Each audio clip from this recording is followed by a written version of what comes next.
Good evening. March 31st, Raleigh Water Board, 6:35. Call the meeting to order. Announcements, open house, the May 4th, 8th, 2015 at the water treatment plant. Contact the water department for details. We have an appointment at 6:45 with Chris Ward, 6 Arrowhead Circle, on a hardness issue. And 6:35 to 6:50 we have the citizens query. Mr. Chairman, if I may, expand on the open house just for a little bit. Okay? So to celebrate National Drinking Water Week, which is May 4th through the 8th, the water department is going to be opening up the treatment plant for tours. We're working on getting our posters ready to advertise and sending out our invitations to the other boards and town employees. And it will be by appointment only. We need to keep, for security, we need to keep, keep tabs on what's going on. So there'll be more details rolling out, but I just wanted to take the opportunity to make the first public announcement, let everybody know. So we're pretty excited about it, getting geared up for that. It's kind of like the grand opening ceremony, I guess, if you will, that week. So I thought Drinking Water Week would be a good opportunity to celebrate drinking water. Thank you. Thank you.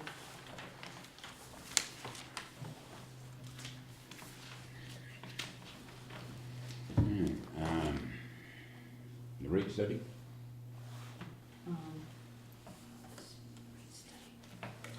Oh, this is, right here. Oh, what the hell is that paper?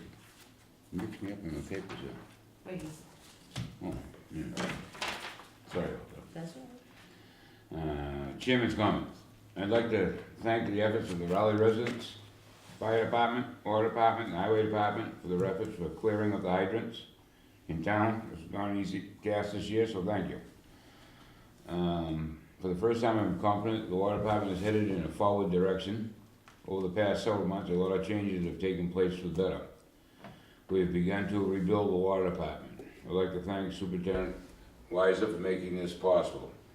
Superintendent Weiser advised and provided this board with updates on the operations of the department and has prepared a budget that is understandable and clear.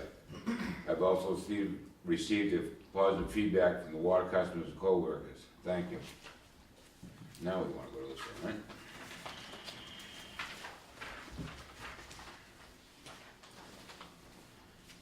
Yeah, the rate study. Approval of the minutes. Well, let's farther down. Right? Yep. Nope. We did this. It's done right here. So you want me to jump down to that? Mm-hmm. Okay. We're gonna go to the approval of the minutes next. Accept and approve the minutes that was missing, that we finally got straightened out, on June 24th, 2014. Do I have a motion to accept them? I'll make a motion on the June 24th. Have a motion, do I have a second? I'll second that, but I'd like to see a little bit more formalization of the names. I think that just using the last name or the first name, you need to put Mr. or Mrs. in front. I think that'd be more appropriate for the minutes. I don't think it's gonna take too much time.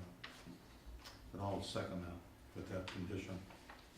So your request on that is to add, It's just got his last name instead of like Kim. Oh, so you Mr. want- or something. do you want it to say when it refers to one of the commissioners, do you want it to say Commissioner Dalzell, Commissioner Toomey? Either that Or or Mr. or, yeah, Toomey? instead of just his last It name. doesn't matter, it just Okay. be more formal, Okay. just going forward. I have a motion and a second. All those in favor on the Aye. June 24th? Aye. Aye. Accept and approve the minutes of December 16th. That was tabled from 1:13 meeting. I'd like to get a motion to approve the December 16th minutes as written. Can I get a second? Second. All those in favor? Aye.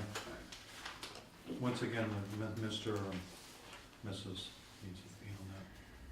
Okay, just so the board knows that these have all been typed, since January, so, February at least, so going forward from this meeting, the changes will occur from this meeting going forward, because the minutes have actually already been typed, up from the previous meetings, we just don't have them before us tonight, we'll see them in a couple of weeks.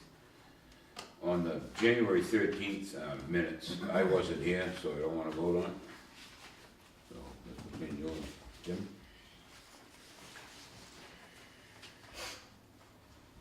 I'll put a motion forward to accept them. I'll second. All those in favor? Aye.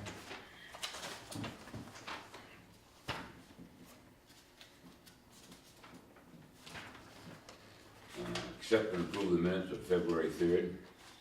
I'd like to make a motion to approve the February 3rd minutes as written. Can I get a second on that?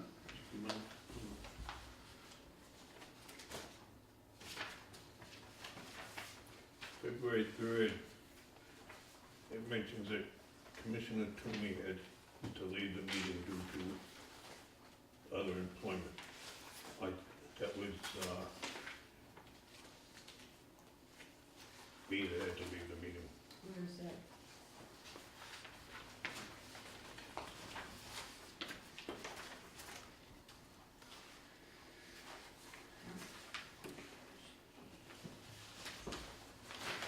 Okay.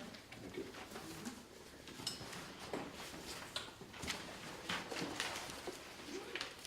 Actually, I didn't leave, we got full fast. No, I guess we did.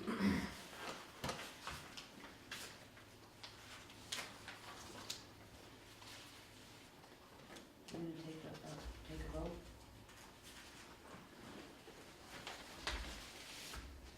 I'll make a motion that we approve the February 3rd minutes, 2016. Can I have a second? I'll second it. All those in favor? Aye.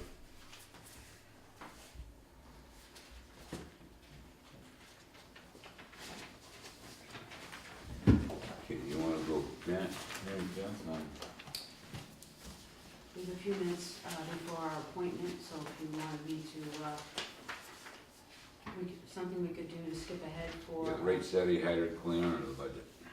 Actually, we're down under old business. We could quickly, What are we gonna do with this? Back this at the end of the meeting? no, we've already done that. Oh, okay. We could do the number 2 under old business if you'd like for the Bridgeport disposal. That should be rather quick. Okay. Bridgeport disposal, the board has received 4 bids for the Bridgeport. Vote to accept bids under 4,000 or vote to award. So previously, at a previous meeting, the board had voted to accept a minimum bid on the Bridgeport of 4,000. All the bids we received, which you have in your packet, were under 4,000. So, you would have to re-vote to accept those bids or not. And then if you did, then you could have voted to award the bid to, in this case, it would be the highest. And then, it's been some time since these people have submitted these, so if I contact, the person you would like me to award it to, and they say no, I would need the board to say, okay, well, would you allow me to go to the second lowest, and then how much are you, pretty much how much you're gonna be willing to let it go for. So, you have in your packet, a spreadsheet with, all the prices. So first, if you wanted to accept any one of these, you'd have to re-vote to accept bids for the Bridgeport under 4,000.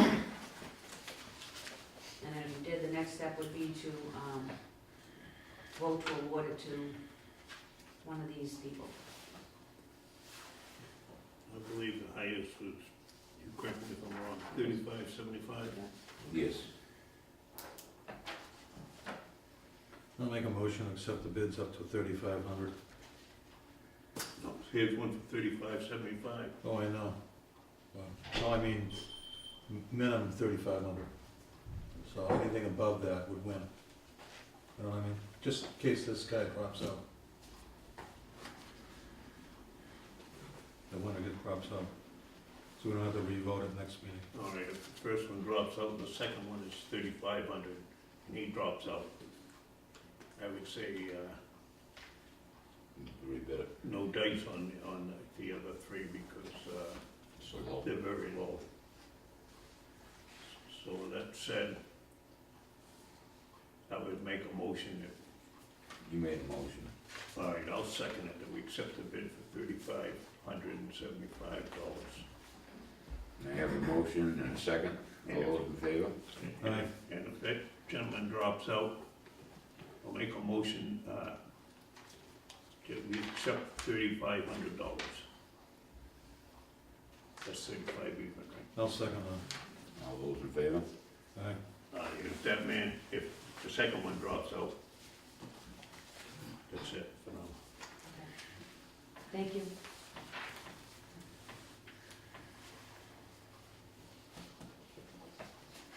And now we can do the appointment. Okay, we have an appointment, and it was, First one,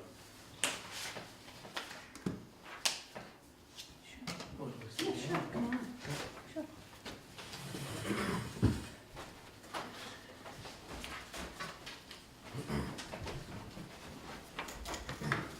how you doing? hey, Chris.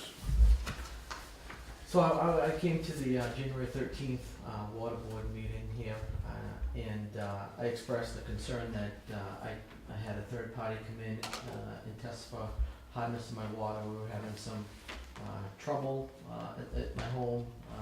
We had an odor coming from the water. We also had staining on clothes, relatively new to town. So as I'm getting more up to speed, I understood that there was some project work being done, so I wanted to address the issue to the board. Comments from the board was to send an actual letter to the board to be addressed, and I did that towards the end of February, and I've been speaking with Mary Beth.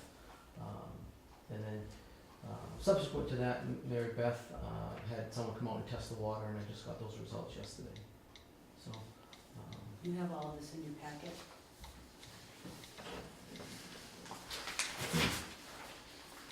So in your packet, you have the letter from Mr. Laird.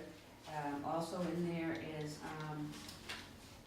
back in December, Mr. Laird had somebody come out to his home he was inquiring about in-home filtration, and he had some water tests done. And that, I believe, which is what started raising his concern when he saw the numbers, and that it was presented, correct me if I'm wrong, Chris, presented to him that he had very hard water. correct. And so if you look on his on his test, it says 12. Now what that is that's 12 grains per gallon, which if you converted that to milligrams per liter, it's about 250 milligrams per liter of hardness. So yes, that would be, according to this test that was done in the field at his home, would classify and would raise the concern for hard water. But these tests that were done at the home, they're not done by a certified lab, and it's like a ballpark type of, as I explained, that these salesmen use when they're trying to sell, because they need, what better way to sell something is to show a color change in a tube to a customer and then compare it to a color chart, for example, that says, and the customer says, oh, I need filtration, and then they buy it. So I'm glad that you contacted us. So what I did was I had sent one of our operators over to collect a sample. We took 2 samples actually. We took one sample from the kitchen faucet, I believe, at the residence. And we also took a sample out at the fire hydrant, which would have been water in the distribution pipe before it reached Mr. Laird's home. So if you look at, and what we did was I had the same test done as was done by the filtration company. And the hardness, which is in line with what the town hardness water is, we have what is considered moderately hard. Under 50 milligrams per liter is considered soft water, and we range from as around 100. the hardness at Mr. Laird's, home from the faucet was 62, which showed slightly above, which would still be classified in the moderately hard range. And the water that was taken from the fire hydrant was 76. So, there's nothing to be alarmed of, that the numbers aren't exactly the same, because they're not gonna match. It's in the ballpark, because it usually is a range. For the most part, in the entire water makeup, it's around 100 is the average for all of the sample sites. In your packet, we also have, which we took on January 30th, 2015, was our compliance samples we took for hardness, which are the different locations throughout the town, and these sites are approved by the DEP, and it sets up a representative of, tries to get all the parts of the system.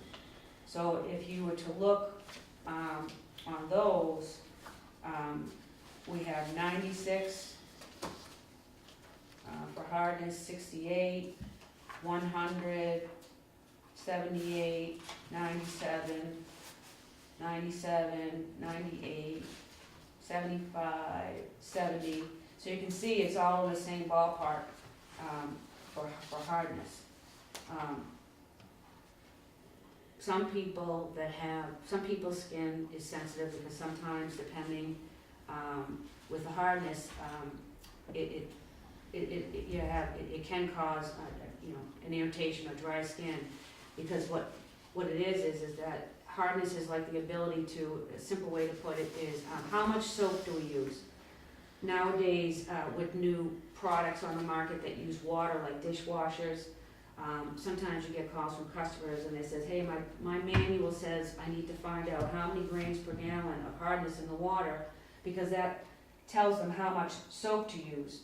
So sometimes, depending on the hardness, you may have to use, more or less soap. Water filtration is a personal preference to put in your home. Based upon these results, if it was me, I wouldn't put one in. This is very good water quality. This is very good results that came back at your home. There's none detected for iron. I think at the time when you showed the iron, as we found out in our research, we were in the Flushing. We were in Flushing. So if there was going to be any iron, it would have been dislodged through the Flushing process. I would assume things have gotten better for you as far as the discoloration, or no? It has on the discoloration, Okay. but there's still a slight odor to the water. What kind of odor? How would you describe it? Just- Metallic-y? Yeah. Okay. So that would be chlorine. So unfortunately, there's nothing I can do about the chlorine, because we do need to have, per the DEP regulations, chlorine in the drinking water for your protection, to fight against viruses and bacteria. So if that is, there are a couple of things you can do.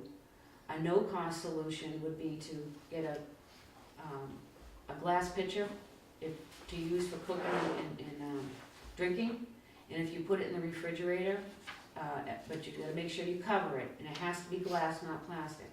Water is a good conductor, and it has a tendency to pick up anything it passes through, a flavor. That's water. Water does not have, by nature, any taste at all. So glass, it won't absorb anything from the glass. Chlorine by nature is a gas, so putting it in the refrigerator the next day, it should dissipate out, and you'll notice the difference. You shouldn't smell or taste any chlorine. There are products on the market, if you choose to put in like a cartridge underneath the kitchen faucet, anything that has a carbon base, they all do about the same, but then they vary in cost, and there's maintenance. Some of those filters could be $700-800 a filter. They're a long cylinder tube, and they're very easy to install, but they're expensive, and you have to change them. And if you don't do the maintenance on them, then you could in yourself be creating a situation of a bacteria situation, because now that filter's gonna be removing all of that stuff you want removed. Now you're gonna create a media where microorganisms are gonna be in heaven and wanna start to grow. So if you don't do the maintenance, you could do things there. So as long as if that's what you chose to do. But, I mean, it's your preference, but if it was me putting in a $5,000 filtration system, I wouldn't do it. So when you talked about the moderately high water, is that something that the town's projects and the plants that should correct over time, or how should we think about the moderately high water, high hardness? Well, there is no MCL, if you will, maximum contaminant level. It's not, there's no health standards associated with it. So as far as adding additional treatment to what we already have, first of all, there's no room to add any additional treatment because that's what we have. And at this time, we don't have any plans to treat the hardness, only because it's not a health, there's no standard, it's not a health issue. There are communities that have over 200, and that's what they have. There are some communities that have under 50. It's just the nature of the sources of water that we have here in Rowley. There are units out there that you can purchase to remove hardness, but you have to remember, when you remove something from the water, you have to replace it. So you have to be careful and ask those questions when you're looking. For example, let's say your water softener. They're gonna pull out the minerals, but they're gonna put something back in. So if they take out something with a positive charge, they gotta put something back in. So what they do is, if they're gonna remove, what the water softener does is they take out the negative particles in the water that are causing that. What do they add back in? Sodium. So if you were to have your water tested at your tap after your water softener, your sodium is going to go through the roof. Could be 300, 400, 500 milligrams per liter. Could go up depending on what type of unit and what the process is, and how often it backwashes. And people that have heart conditions should not be drinking water that is treated through a water softener at a home, because you don't need the sodium, it will only aggravate the situation. So, I don't know if the board, I don't know if you had thoughts about treating hardness. I don't think so, but Well, I was just wondering what his chlorine level would be at his house compared to the, did you mention you tasted chlorine, or you had a smell, a taste to it? I have a smell, an odor to the water. I haven't tasted Okay, the chlorine. I don't. so there's an odor, There's an odor coming, yeah. okay. So you think it might be chlorine, so do we have any chlorine tests in that area? I believe we did not test chlorine at the residence. What you have in front of you is what we tested for: the pH, the TDS, the hardness, iron and manganese. We did not test the chlorine. So one of the other things that I was talking about as an example for future thinking of the water department was, currently all of our water is treated and introduced into the distribution system at one end. In order to meet the DEP guidelines of having trace amounts at the very last sample, at the very last home in the system, we have to jack up the chlorine On that end. on that end to get it there. So what happens is that the closer you live to the treatment plant, you're gonna have a higher level of chlorine. And as it gets out, it gets eaten up by the material. So when it gets to the last thing, the people living on this side of town might have a 0.05 for chlorine, whereas the people closer to the plant might have around 0.9 or maybe even a 1 milligram. So I had mentioned as an example for future thinking that as we go through and start to collect our data in the distribution system, we're gonna start to see where the trouble spots are, where we really don't wanna be putting up, we can have leaving that treatment plant and still be in compliance up to 4 parts of chlorine. So that's the threshold, that's a lot of chlorine, we don't do that, this is a groundwater system. We are putting out, I believe leaving the treatment plant might be, about a 1.5 part of chlorine. I just looked at the weekly samples and the distribution samples, if I can recall, 1.18 was the highest, which were samples that were closest to the treatment plant, to, I believe it was, 0.72 maybe, in that range, for our samples we took last week.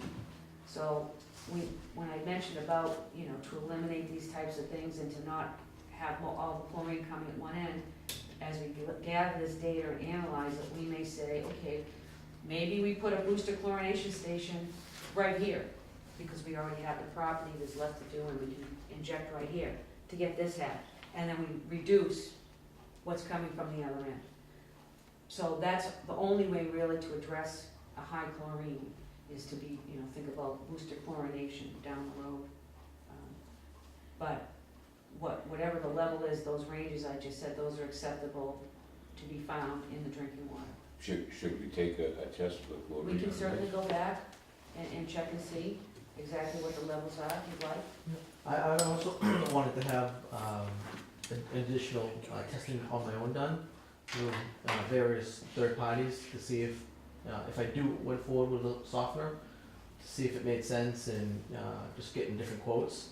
So if I was going to do that, when would be the best time to do that, so I'm not interfering with hybrid flushing or anything of that nature? Okay, so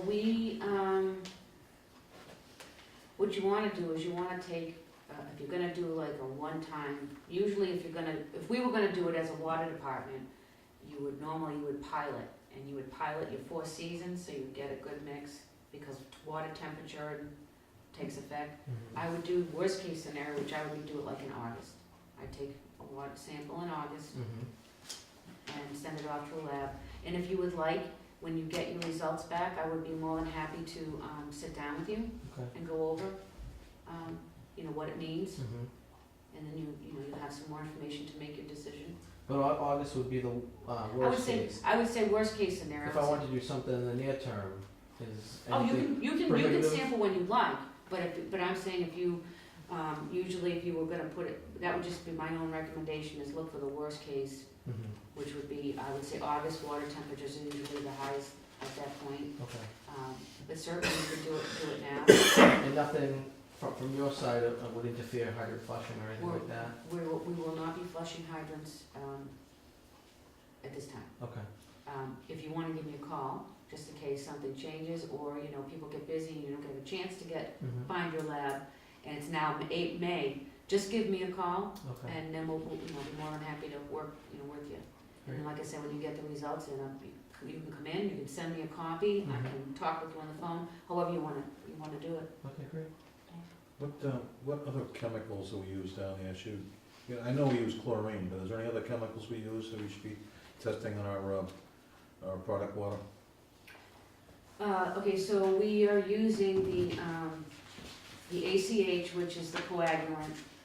That's injected at the headworks of the plant to start the removal process of the organic material. We're using the sodium hydroxide, which is a pH adjustment, so we are already testing for that. That's part of the corrosion control program.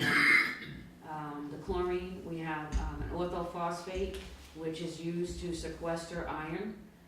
So we are already testing the results of that by testing iron in the system. That's showing if our these things help us see what our treatment process is doing and making sure that we're doing our job up there. That's why we take all these samples in the distribution system.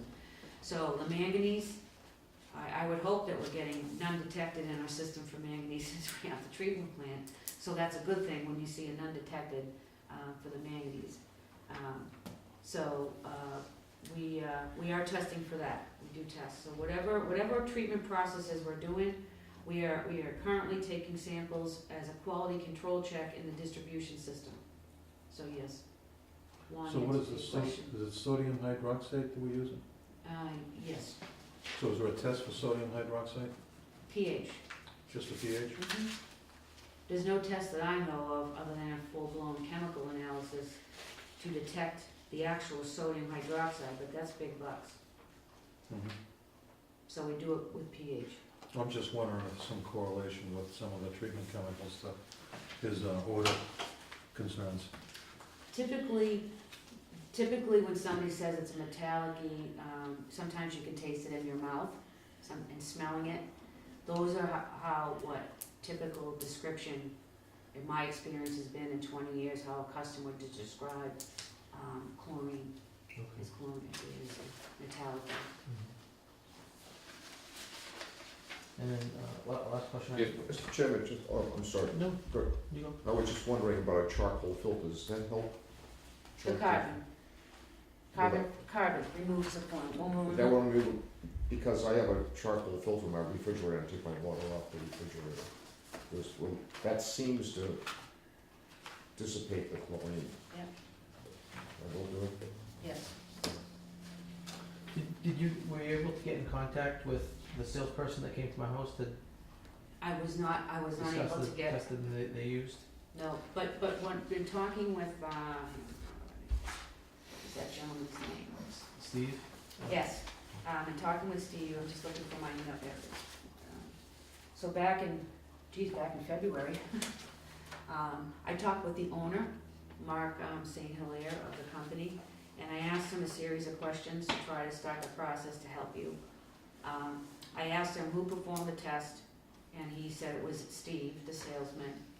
And I asked him what method that he used, and he did say that he used a Hawk field test kit. So Hawk is the name, is a good name in the industry. They're pretty reliable portable test kits, but they're not used as far as for compliance. If we were going to use them for compliance, they give you that's what we use. We use those for our quality control checks. For in-house use only. These are the ones we send off, the ones we use, we send these off to the lab to certify that what we're doing and we're meeting the drinking water standards. I asked him where the sample was taken, because that's very important. He was not sure if, were you home that day, Steve? My wife was. Okay, I asked him if the aerator was taken off, because that makes a difference when you collect a sample. He didn't know. I asked Steve if he had any formal training in water treatment, if he was a licensed operator at any level, and he said no. Trained on how to properly collect a sample. He said no. Let's see. That was pretty much it, and I have not made any further contact with them. As far as that, but those are the notes from my phone. Help you out any? Yeah, no, it does. I was more in information collection, just to get an understanding of the water hardness issue, whether that's something needed to be addressed or not, and just to get as much information as possible. So thank you for helping me. You're welcome, just to know for your own peace of mind, hardness is not a threat to you, your family, or the community as far as, Health-wise. health-wise. Okay. But, like me, for example, I'm allergic to the chlorine. So if I go somewhere that has chlorine in the drinking water, and I get a rash. Mhm. How ironic is that? But my skin is sensitive to the chlorine, and it doesn't matter what's in it. I get a rash, but I know what it is, so it goes away. Well, thank you. Thank you very much, Chris. Thank you. Take care. Thank you for coming. Hang around.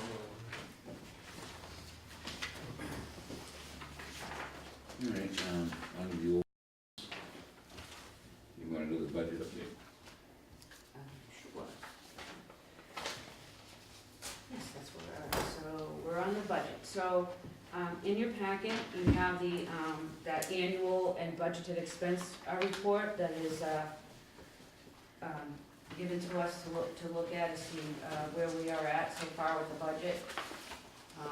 So on the first section is the department operating budget, and we are, according to Sue, you'll notice there's a little handwritten 35% at the top there. This report was pulled from the Peachtree on the 17th. This is the most updated report. So what Sue did was, what she did was she kind of looked into the future, saying, if we had continued on the rate of the way we were spending, projected out, we would be at 35%. So, as I mentioned before, in taking a closer look at the budget and what we have projected for revenues, the water department is still on a spending freeze. The only purchase orders that have been authorized have been signed by Chairman Ricker, and they have been for chemicals and some of the other items that we were purchasing for was, I know there was a question that came up on some padlocks. We had, I think, it was Article 10. It was monies that was approved, I think, back in 2012 or 2010 or something like that, at a town meeting. So it's already money that's been appropriated and set aside, has nothing to do with the monies in the operating budget. The purpose of that article was to purchase and upgrade padlocks, fix the fence at well number 3, and purchase a trench box and some other things. So, we have since, We have a trench box, yeah. I know, but somebody put in for a trench box. I don't know if it was, sometimes you know how if they're big enough, you know, if your bucket isn't big enough, you can't get in and dig, so I don't know if maybe they were looking to purchase, a bigger size Well, I was gonna say, there's one out in the little shed thing out there, yes. So that was in there, the money is still in there. So we have some articles, just so the board is aware, that it's monies that was voted on in previous years, at previous town meetings, money set aside for certain, either services or certain, materials. So it's money that's already there, it's not money that it's gonna affect it's money that, for example, there's money in there for the water department to write, get the assistants to write standard operating procedures. That money has been sitting there in limbo, waiting for somebody to spend it. And there are several other articles, and the articles aren't gonna go away, and the money's gonna sit there and not get spent, and it's tied up, it's spoken for. So, thanks, Stu. Go ahead, I'm sorry, I didn't mean to. No, that's okay. So that's where the monies came from, that last, it was like $2,300. What we did was, we purchased padlocks, they're security padlocks, they're not just like a regular master. This has that security key similar to what we have, we're standardizing with our security system.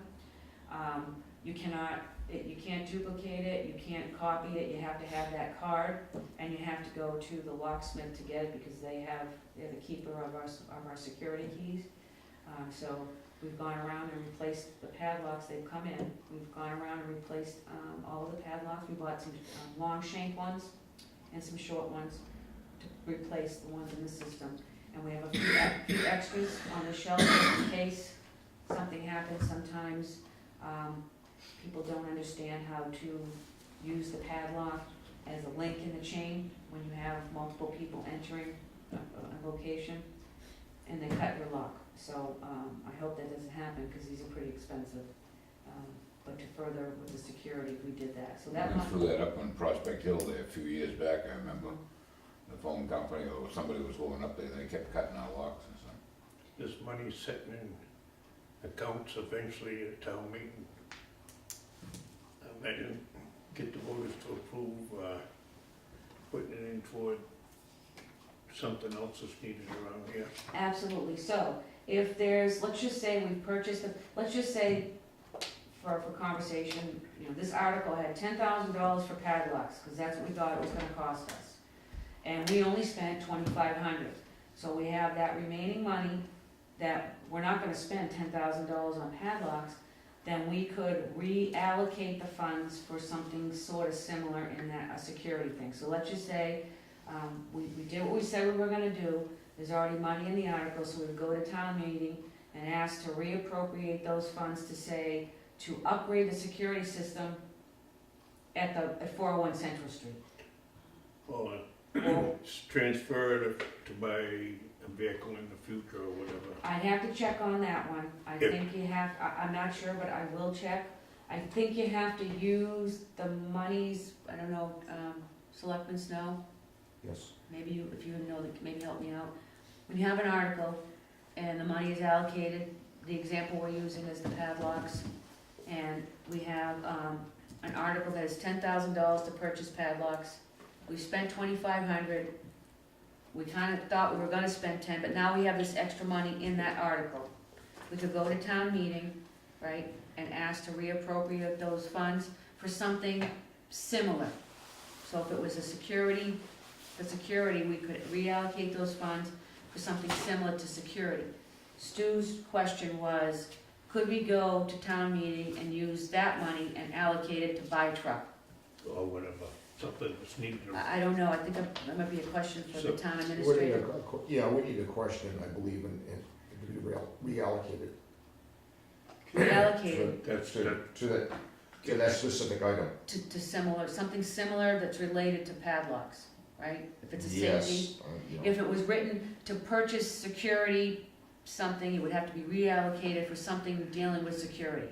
I'm pretty sure that's what, okay, so I will confirm that for you, okay, with the town administrator, just to make sure.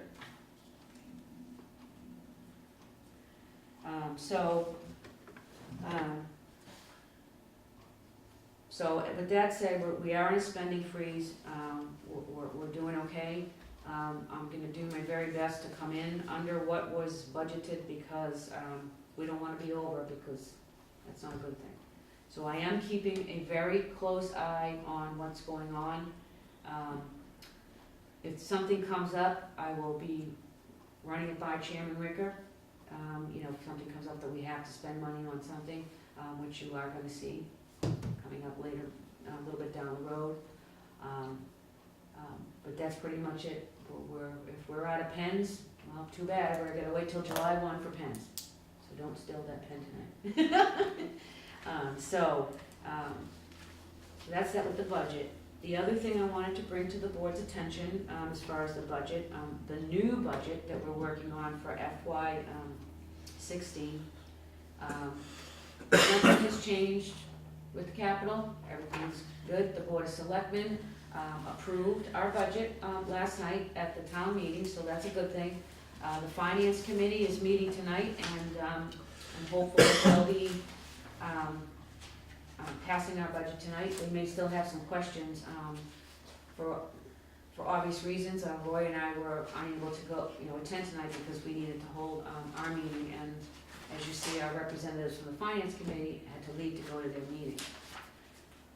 The only thing that has changed in the budget that will be going to town meeting is if you turn to the debt calculation page. Now this page has changed because the treasurer needed to add in the interest for the two projects. So we could not put that in the budget because it wasn't there.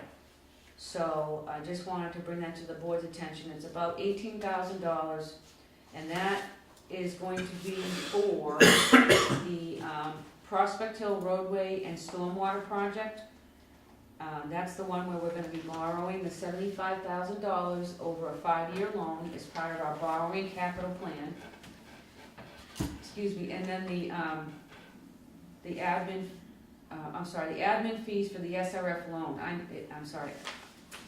The admin fees for the SRF loan, that's the one where we're gonna be doing the paving at the treatment plant. The admin fees were $15,446.14.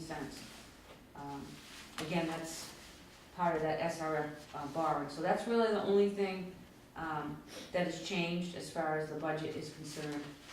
But like I said, we couldn't put it in until the board voted on this and the selectmen, which you did, so that's why it's in there now. So other than that, everything is the same. This is the budget that's going before the finance committee tonight. And that's it.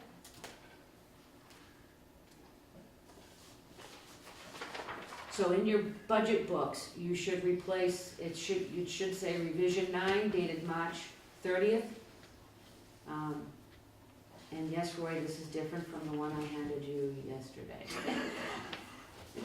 So, this is the one that you should be, you should be referring to take a look at. The other thing that's nice about this one is, on this particular budget, we've broken down, this is what goes to town meeting, this is the front, and will be inserted in the warrant.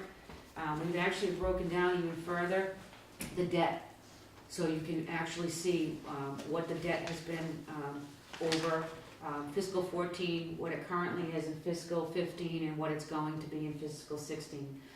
Before that was maybe two numbers that was presented last year, so we've, like I said, we're further to be transparent, we further broke it down to let everybody see what it is that our debt is. So I thought that was a nice add to the budget.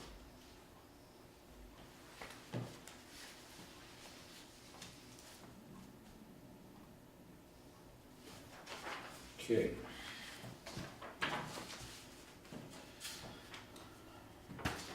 That's the budget update. We need to get thriftier around here a while till we get this debt coming down. It's not as bad as it looks. The budget update, we did the Bridgeport, and with the lien update. So back in December, we put liens on properties to try to collect some of the revenues owed to the water department. And you have in your packet the most recent update on that ability to collect. So the total amount of liens we had was $43,714.07. That's what we had to collect. So we roughly have a balance of about $9,000 remaining to collect, so that's not too bad.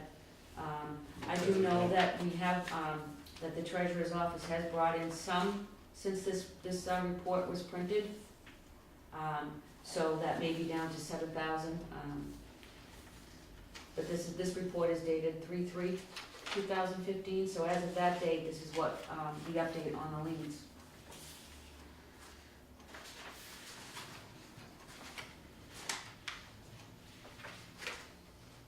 So we've collected almost $35,000 as of March 3rd. We could have had some monies come in since then. I got a question. This ones remaining, are they repeat liens from last year? I will have to go through the files and see if that is a repeat from last year, Mr. Toomey. Does the board want me to go through the 2013 records to determine if these people are a repeat offender? Let me ask you this, excuse me. Have any of these people contacted this office to make payment arrangement? Not me. I would have to call Penachuk to find out, but I would say no. That I, usually, when it comes to this particular, issue, I believe Tara for Penachuk we would have been in contact if there was any. And if there was a payment plan, I would have had to bring it before the board for your approval. So I haven't gotten requests for a payment plan as far as these are concerned.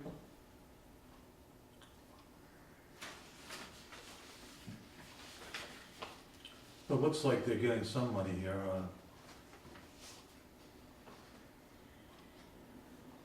You know, the bottom ones look like they got $600 and $700, $900 toward their balance, and they just couldn't come up with the whole amount, right? Yes, that was, looks like that's, you're correct, Mr. Toomey, it looks like it was a partial.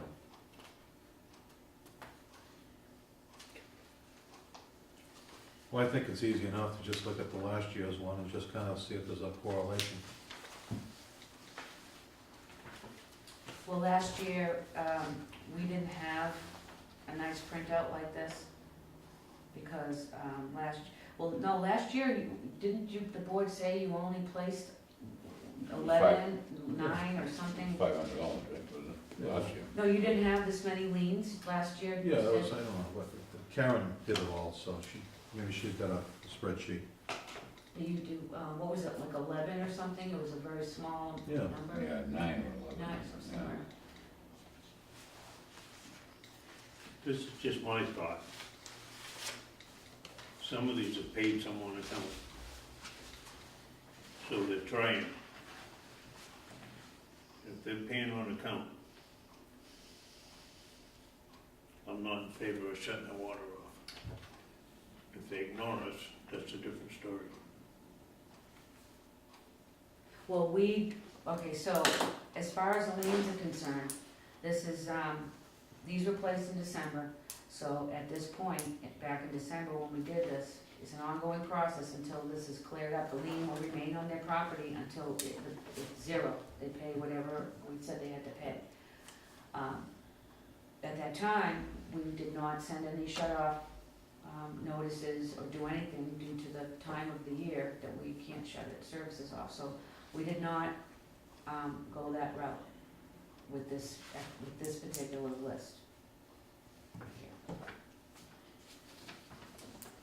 So we're still working on collecting the revenue that's owed us, and it's not too bad. We've collected, almost 3/4 of the money, and Stu, Just 10 outstanding ones now. 10? So it's not too bad No. considering we started with 30-something, so that's really good. So I'll continue to update the board as I get updates from the treasurer's office on that.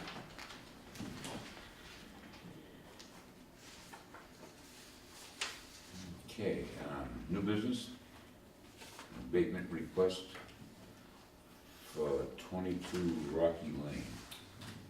So we have an application for abatement from 22 Rocky Lane. This occurred back, I believe, in December at some point. It was actually a call out. This particular residence has a meter and a pit. With the abatement application, you have the usage history going back, and it's my recommendation to the board that we do not grant the abatement. If you look at the daily usage, it's pretty consistent. We actually replaced the meter head on they had a frozen meter, the meter head on the 15th of December. And if you look at, so we replaced the meter on the 15th of December. If you look up towards the top where it says December 22nd, we actually got a read off the meter because that was probably the last Wednesday of the month. So if you look at the usage, it was for 27 days, and the daily usage was 75.30 gallons. Now, if you go and look at the reading on January 29th, that one's kind of hard to gauge because that was a 38 days of usage. So if we skip that one, even if you look at that, that's 149. If you look at the prior history, the usage is 258, 248, 174. So if you want to compare what we want to do is look at the number of days. So if you look at the next read in December, which was 27 days in the read period, they used more water than they used in 27 days back in December. And then if you look on the most current read, which is 28 days, which is just 1 day more, they're using even more water. So there's no leak. the meter head blew off, the water hadn't had a chance to go through the meter. We responded rather quickly and made the repair, and as you can see, the usage doesn't, it's right there, there's no, you didn't pay for any of the water, it's right in line, but it's your decision. But my recommendation would be to deny the abatement. Right. The meter froze. So therefore, the water, you said, did not go through the meter.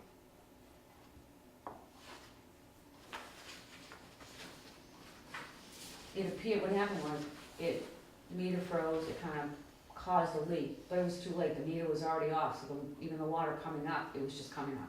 It wasn't getting read by anything. And this truly shows. So the meter wasn't going on? No, this shows truly the whole, I mean, if you look at what they did, a year ago on the same time frame. So if you look down to December 30th, 2013, they used 163, the daily usage. The billed usage actually was 5,543 gallons of water used in December of 2013, and in December of 2015, where they're saying the 14. leak, 14, thank you, where they said there was a leak, they used 2,033 gallons. The following month, they used 5,684 gallons. In January, it was 3,522 gallons.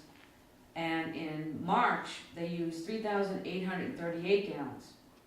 That's what the new meter. So, if you look at the historical, there's no leak. They didn't pay for any of the water.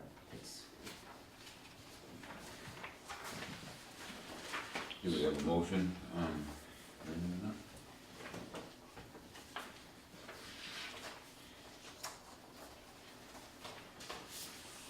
I make a motion that we follow our superintendent's recommendation. I have a motion, I have a second. All those in favor? Aye.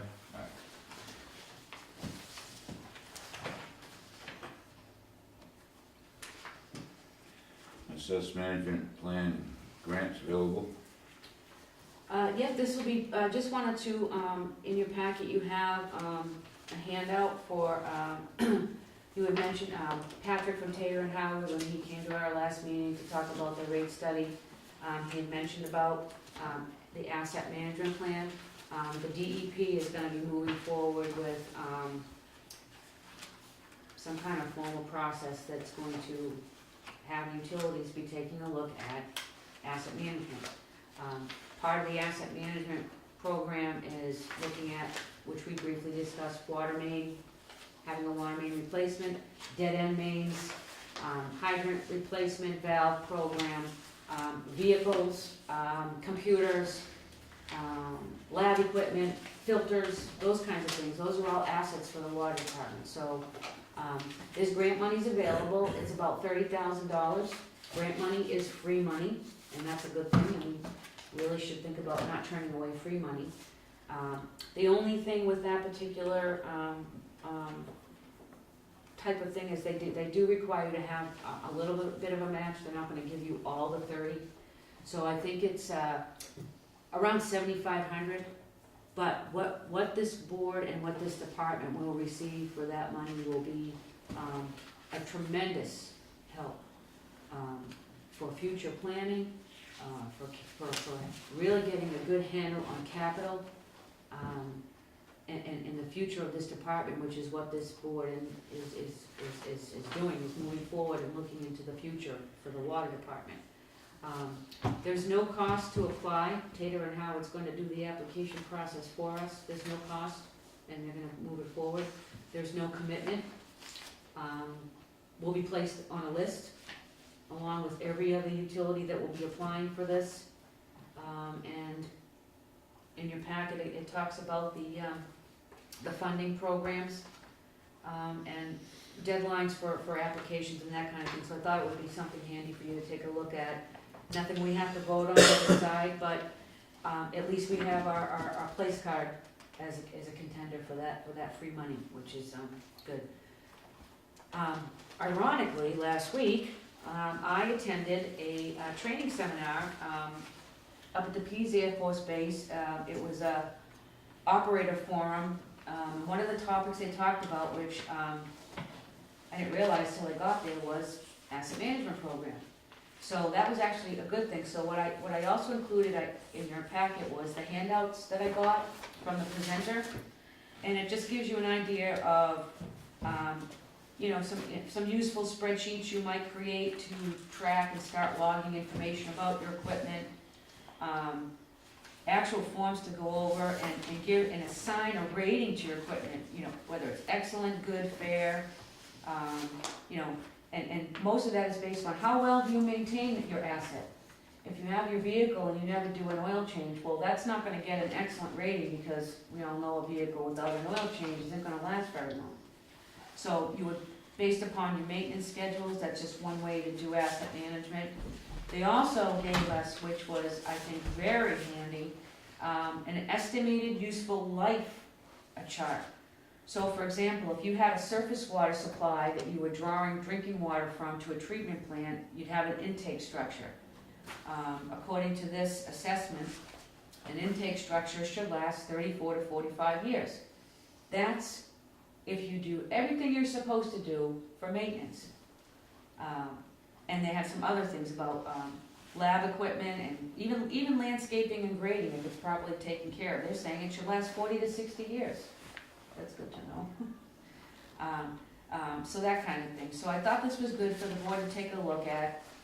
This is what I'll, you know, if we move forward. I'm gonna be starting to do this anyway, because we need to, we haven't, you know, you talked about getting a handle on spending. This is a good way for us to not be buying a computer just because we have $3,000 in a computer line, we're gonna buy one. Well, we're not gonna buy a computer unless we have it on our asset plan, we have a computer replacement, so everything is gonna be working towards what you'd like, Commissioner Dalzell, which is to have a better handle on our spending. This program here is gonna help us do it, because we're gonna be replacing everything on a cycle, as time goes on. So we'll be working on this, so this is actually pretty exciting, I think, anyway. And that's, so with that, before I forget, oh, never mind, that's the next one, Jim, sorry. Right, the vehicle replacement. So, in keeping in line with the asset management plan, I took a look at the one we actually already have on a asset management plan, which is our vehicle program. Currently, we have a 5-year replacement plan for a vehicle, and one of the ways we can have a cost savings, I mean, let's face it, I don't buy a vehicle every 5 years. I actually keep my vehicle, I try to keep it for 10. So I wanted the board to maybe consider, maybe have some discussions or consider and start replacing our vehicles on a 10-year replacement plan. We did talk about that over a year ago.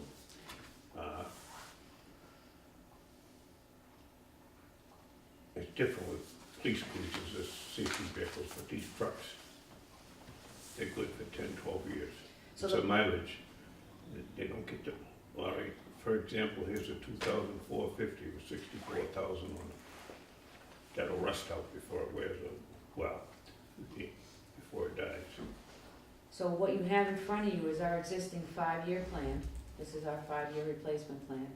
So that's when it says vehicle replacement year. That's the 5 years out from the year the vehicle was replaced.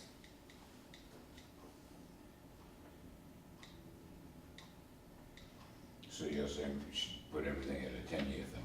I would recommend we go with that. That would be a tremendous, I mean, the vehicles we're purchasing, I mean, you know, we just went through this, that they're $50,000-$60,000. Because of what we have to purchase. You know, we can't purchase a Yugo. It's just not gonna work for us. What is the normal hours on a backhoe before you start having that problem? This was a bad 2,410 hours. Yeah, but what is a, Oh God, that would go 6, 7, 8,000 hours. It's like anything else, how they're cared for. So the one thing that we are doing, and we started since I came on board, knowing that there was due to lack of maintenance, we've actually begun, as you sign purchase orders, to upkeep our existing fleet by making the repairs. And we're gonna be putting them on a regular oil change schedule. That's the main thing. Oil Oil. change, and we're gonna be trying to keep them on a Friday. Usually, we're gonna try to use Fridays for the That's what Catch-up they used to do vehicle before they washing, washed and changed the cleaning. oil, then they washed them. and then Monday, when we take the truck and drive up the Pingree Farm Road. So, we're gonna be, washing them, because that's important too. I mean, not that, it's important that they look clean, Especially this time but of year it's- with the salt. with the salt and everything, so we have used our pressure washer, which has a hot water attachment. We have been, John, the laborer, has been, pretty good about, grabbing the vehicles and swapping them out if they're up at the treatment plant, and at least pressure washing them underneath and in the sides to get the That's the heavies biggest off. they get them underneath. That pressure washer, the hot water is the only thing will touch the salt, Yeah, and that's what we reuse. dissolves it. Mhm. To answer Roy's question, this backhoe's starting to get a little rust on it. I know rusters get mine, not the ours, because I'm in the salt all the time, but this backhoe here, it'd be a good year to send it out to get the rust. We Catch it and before. in some paint, get some more time, because this backhoe's, an '04, that's good for another 10 years. Get you, So, unless you had a lot of trouble. I would be more than happy to do that, but can I, ask the board if we can hold off until, after July 1? Sure. Yeah, it's something that we should be seriously thinking about. I know the door's starting to rot, and next thing you know, it's gonna get so bad the glass won't stay in the doors. I mean, the new one's 125. That one was, 1,000? Mm. that one was, 66. That's how things are going up. Double. Since, what, I've seen a lot of backhoes. in 11 years. The door's rot, and next thing you know, the rubber won't stay in, the window falls out. So I mean, we should catch it. The town, when I say 125, the town would probably get 10, 11 off that from municipal discount. Okay, so we'll do the homework now, and we'll be ready to go Right, to have it exactly. taken care of after July 1. So what are your thoughts on changing from 5-year to 10-year? Should we- Oh, absolutely. Should we take a vote?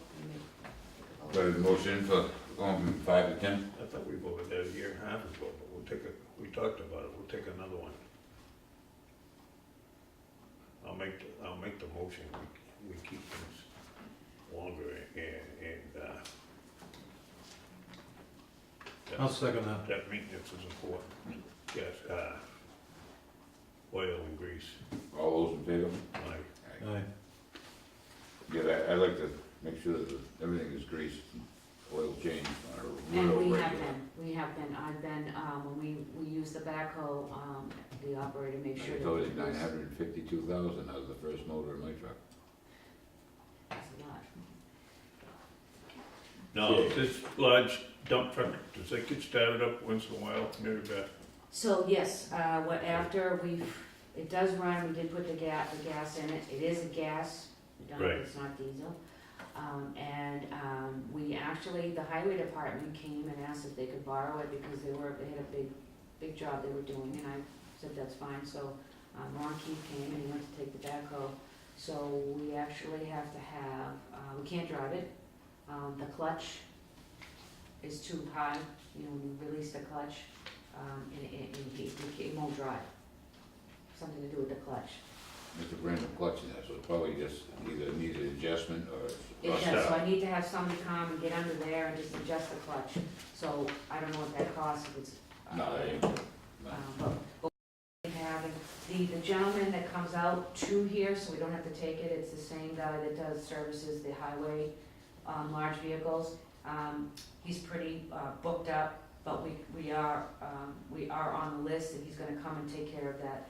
but I actually had them pull it out of the garage.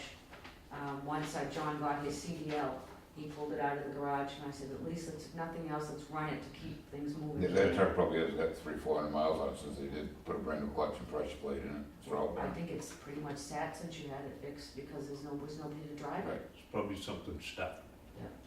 So we've been. It could be just rust, you know, and it's not. Yeah, so we'll find out, but we are gonna be keeping up with, the maintenance and taking care of, we're assessing like the rust on some of the vehicles, with the utility body.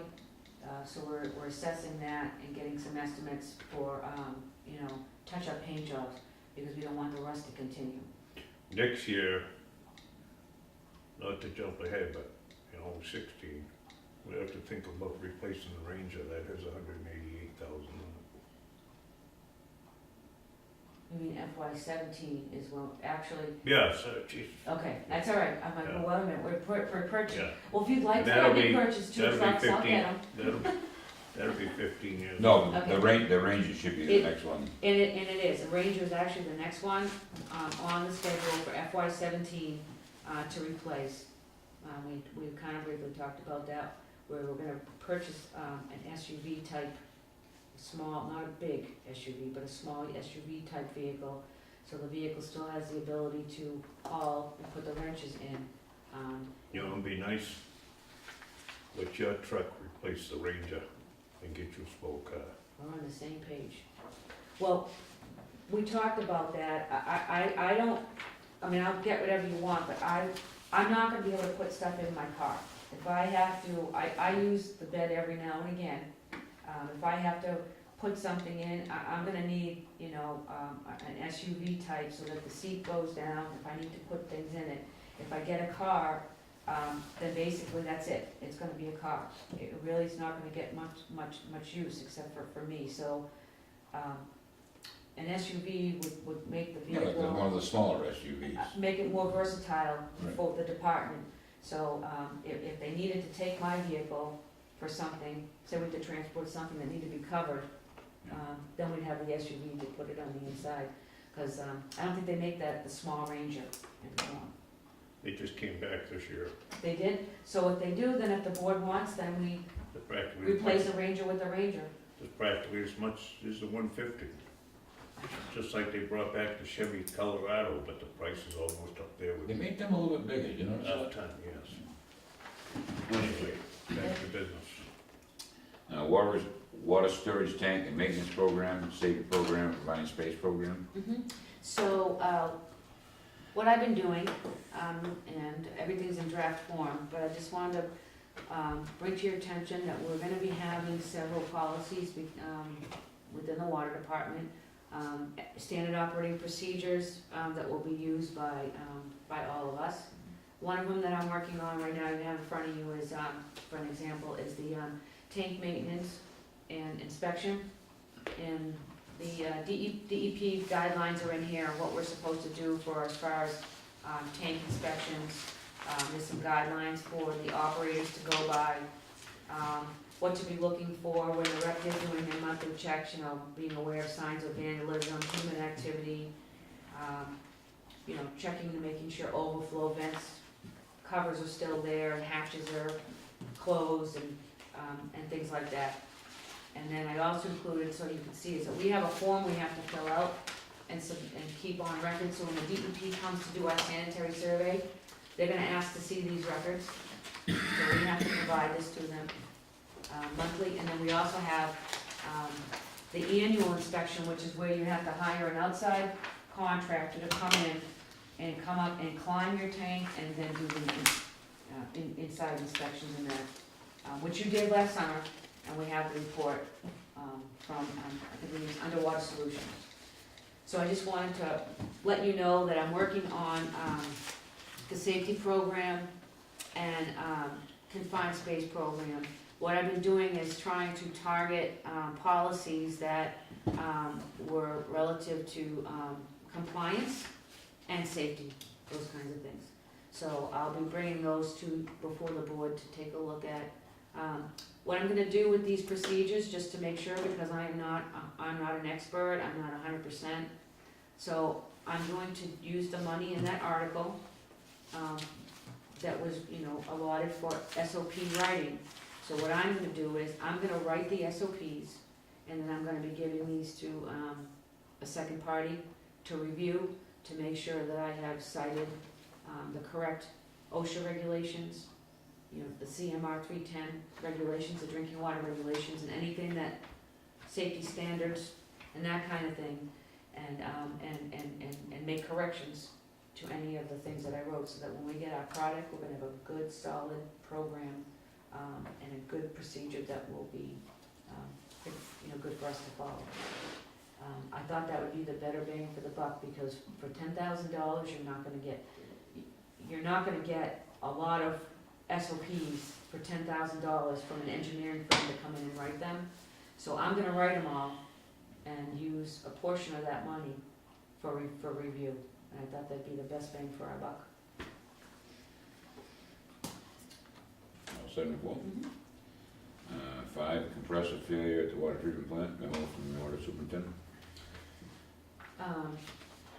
On March 4th, I wrote a memo to the water commissioners, advising the board that we had an issue, with the compressor.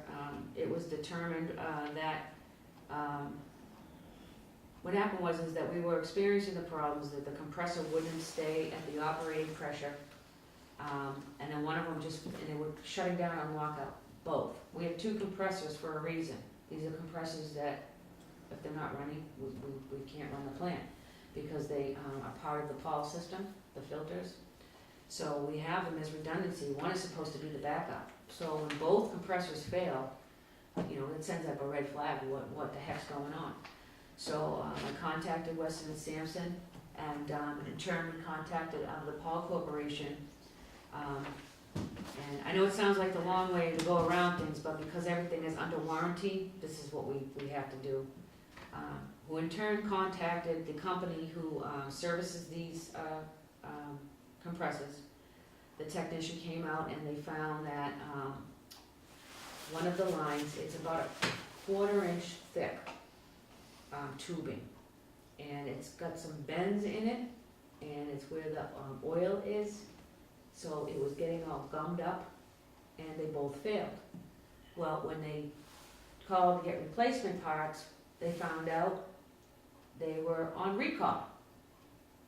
Lucky us. So they have since been replaced with the new and improved design, because it was found that this bends, were interfering in the operation of their compressor, and it's since been fixed. And we have since ordered, some spare parts. The operators now know that if that happens, they know how to take care of it, and so we have all the spare parts, so that the response time to getting this fixed will be, rather than 3 to 4 days to have somebody come in, will be down to a day. And hopefully that they alternate the compressors to keep them exercised and things. So hopefully, if one does fail in the future, we will have the second one that will come up and be the lead compressor as we repair the second one. So I just wanted to give the board an update on that. Number 6, water treatment plant issues, memo from the water superintendent. Seems like we have a little bit of run of bad luck, with some issues going on at the treatment plant, but luckily it is on the, warranty period, and, you can expect some things to occur during a warranty period as things, things start to seat and things start to wear, and adjust themselves. You would expect some level of, something to happen. But some of the things that I really started to get concerned, and I felt I needed to raise it to the board, we had some issues. I was very upset to find out that the roof was leaking at the treatment plant. And it was due to, when you put on that metal roof, the metal roof is supposed to be designed so that the snow slides off, so you don't have the snow buildup. But when you're at the front entrance of the treatment plant, and the two like, it almost looks like it's two buildings that, together. The second part of the building, which is actually encompasses the process room, so there's a two-level roof system. That corner right there, the snow, no matter what we did, was building up and building up. We had the light department, assisting us with their bucket truck to try to get up there. The roof was too slippery, so it was unsafe, so they were unable to get at that. There's a system along the ridge, I don't know the name of it, but the purpose of that little lip across the edge is so that the snow doesn't just come sliding down 200 miles an hour, because that's not good. So whatever this is, it's working, but the snow was backing up and up and up and up. So we had, I was horrified, we had leaks everywhere. We had leaks in the electrical room, which houses the three-phase, 480 volts. We had leaks in the laboratory, it was terrible, buckets everywhere. The buckets, the leak was, it wasn't like it was, you get drip, drip, drip. We had two buckets. By the time one bucket filled up, the operator was dumping one. By the time he came back, that bucket was full. That's how fast the water was coming out of these leaks. Again, contacted Weston and Sampson. They sent the roofing company out. They really didn't have much to say. They attributed it to the snow load. The reason I bring this up is because this is gonna be an ongoing issue. That roof is gonna leak. There's no way that we can have that fixed and buy still on warranty? The roofing company came up, they did some snow removal, and that was it, and said it was due to the snow. But the point is I think it's gonna continue to leak. Was it due to the snow or to ice dams? It was both, because the snow couldn't come down, of course, then you have the metal roof, and that must heat up under there and create a layer of ice, I would imagine. And again, just like the shingles, somehow wiggle its way in between the seams. But is it gonna continue? Because we have the system that's there, it's doing what it's supposed to do, which is stopping the snow from crashing down off the roof. And it's, if you, I think the pictures are there, you can see it. Yeah, It's backing it up to the point where that one corner, and this is, actually, on this picture, there it is. You see this picture right here? These are the icicles. This right here, this is the snow. This is the snow up to the roof, on the side there, that little L shape where the main transformer is and the HVAC system is, which were totally buried and frozen under the snow. So we had some damage, which I've included the pictures that showed that. So there's still some things that need to be done at the treatment plant as far as, these things that are So coming these out. things can be able to be fixed and why still under warranty? Well, how'd you like this one? You see this picture? I'm molding them now.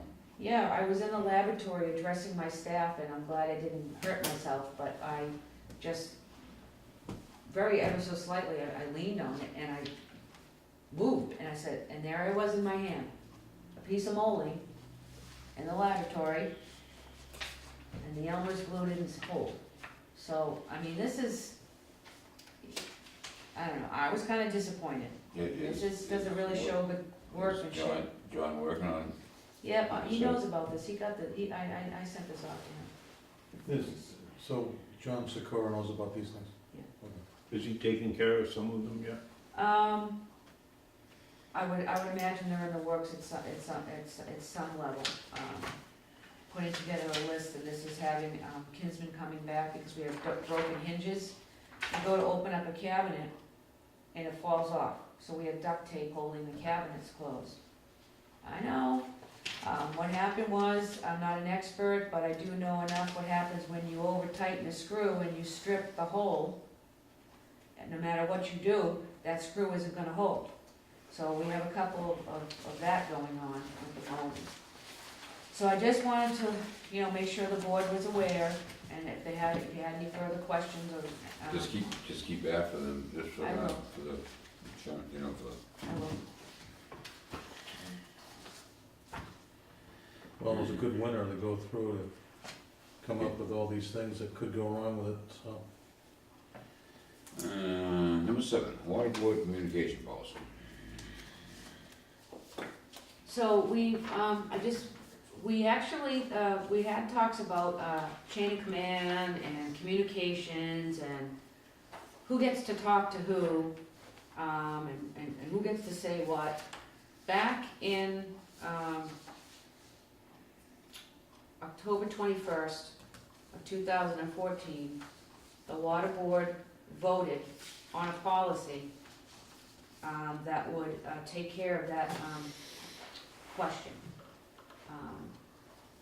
Jim, may I borrow your, so on October 24th, thank you, the water board voted on this policy. On October 24th, the water board voted to set a policy to clear things up regarding communications and how the agenda is prepared. The agenda for our water board meetings are prepared by the chairman of the water board and the water superintendent. If the commissioners want to discuss anything that is not on the agenda for that night, it needs to be on the agenda for another meeting. The commissioners may contact the water superintendent with the topic for consideration of a future meeting.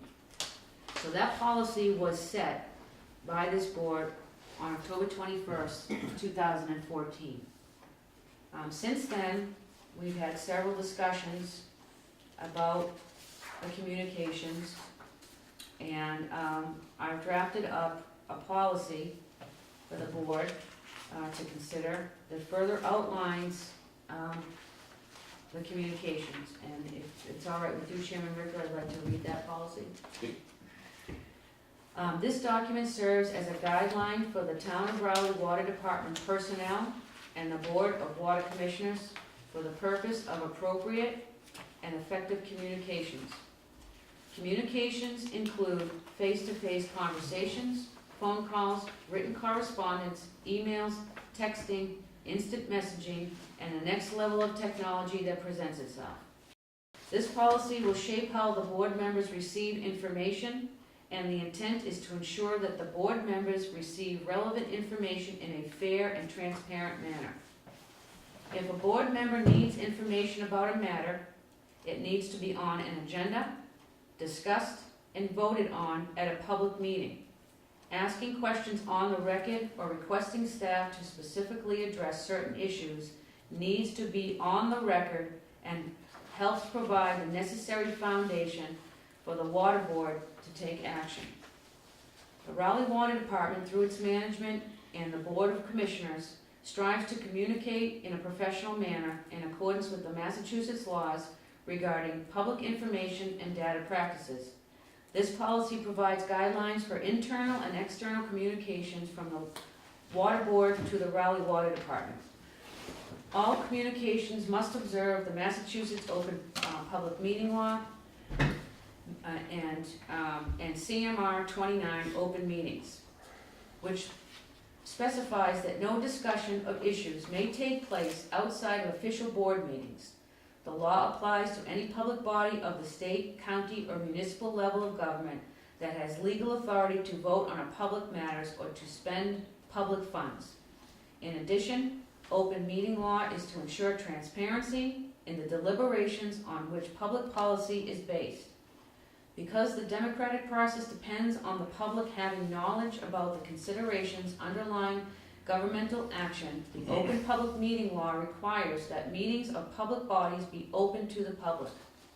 It also seeks to balance the public's interest in witnessing the deliberations of public officials with the government's needs to manage its operations efficiently.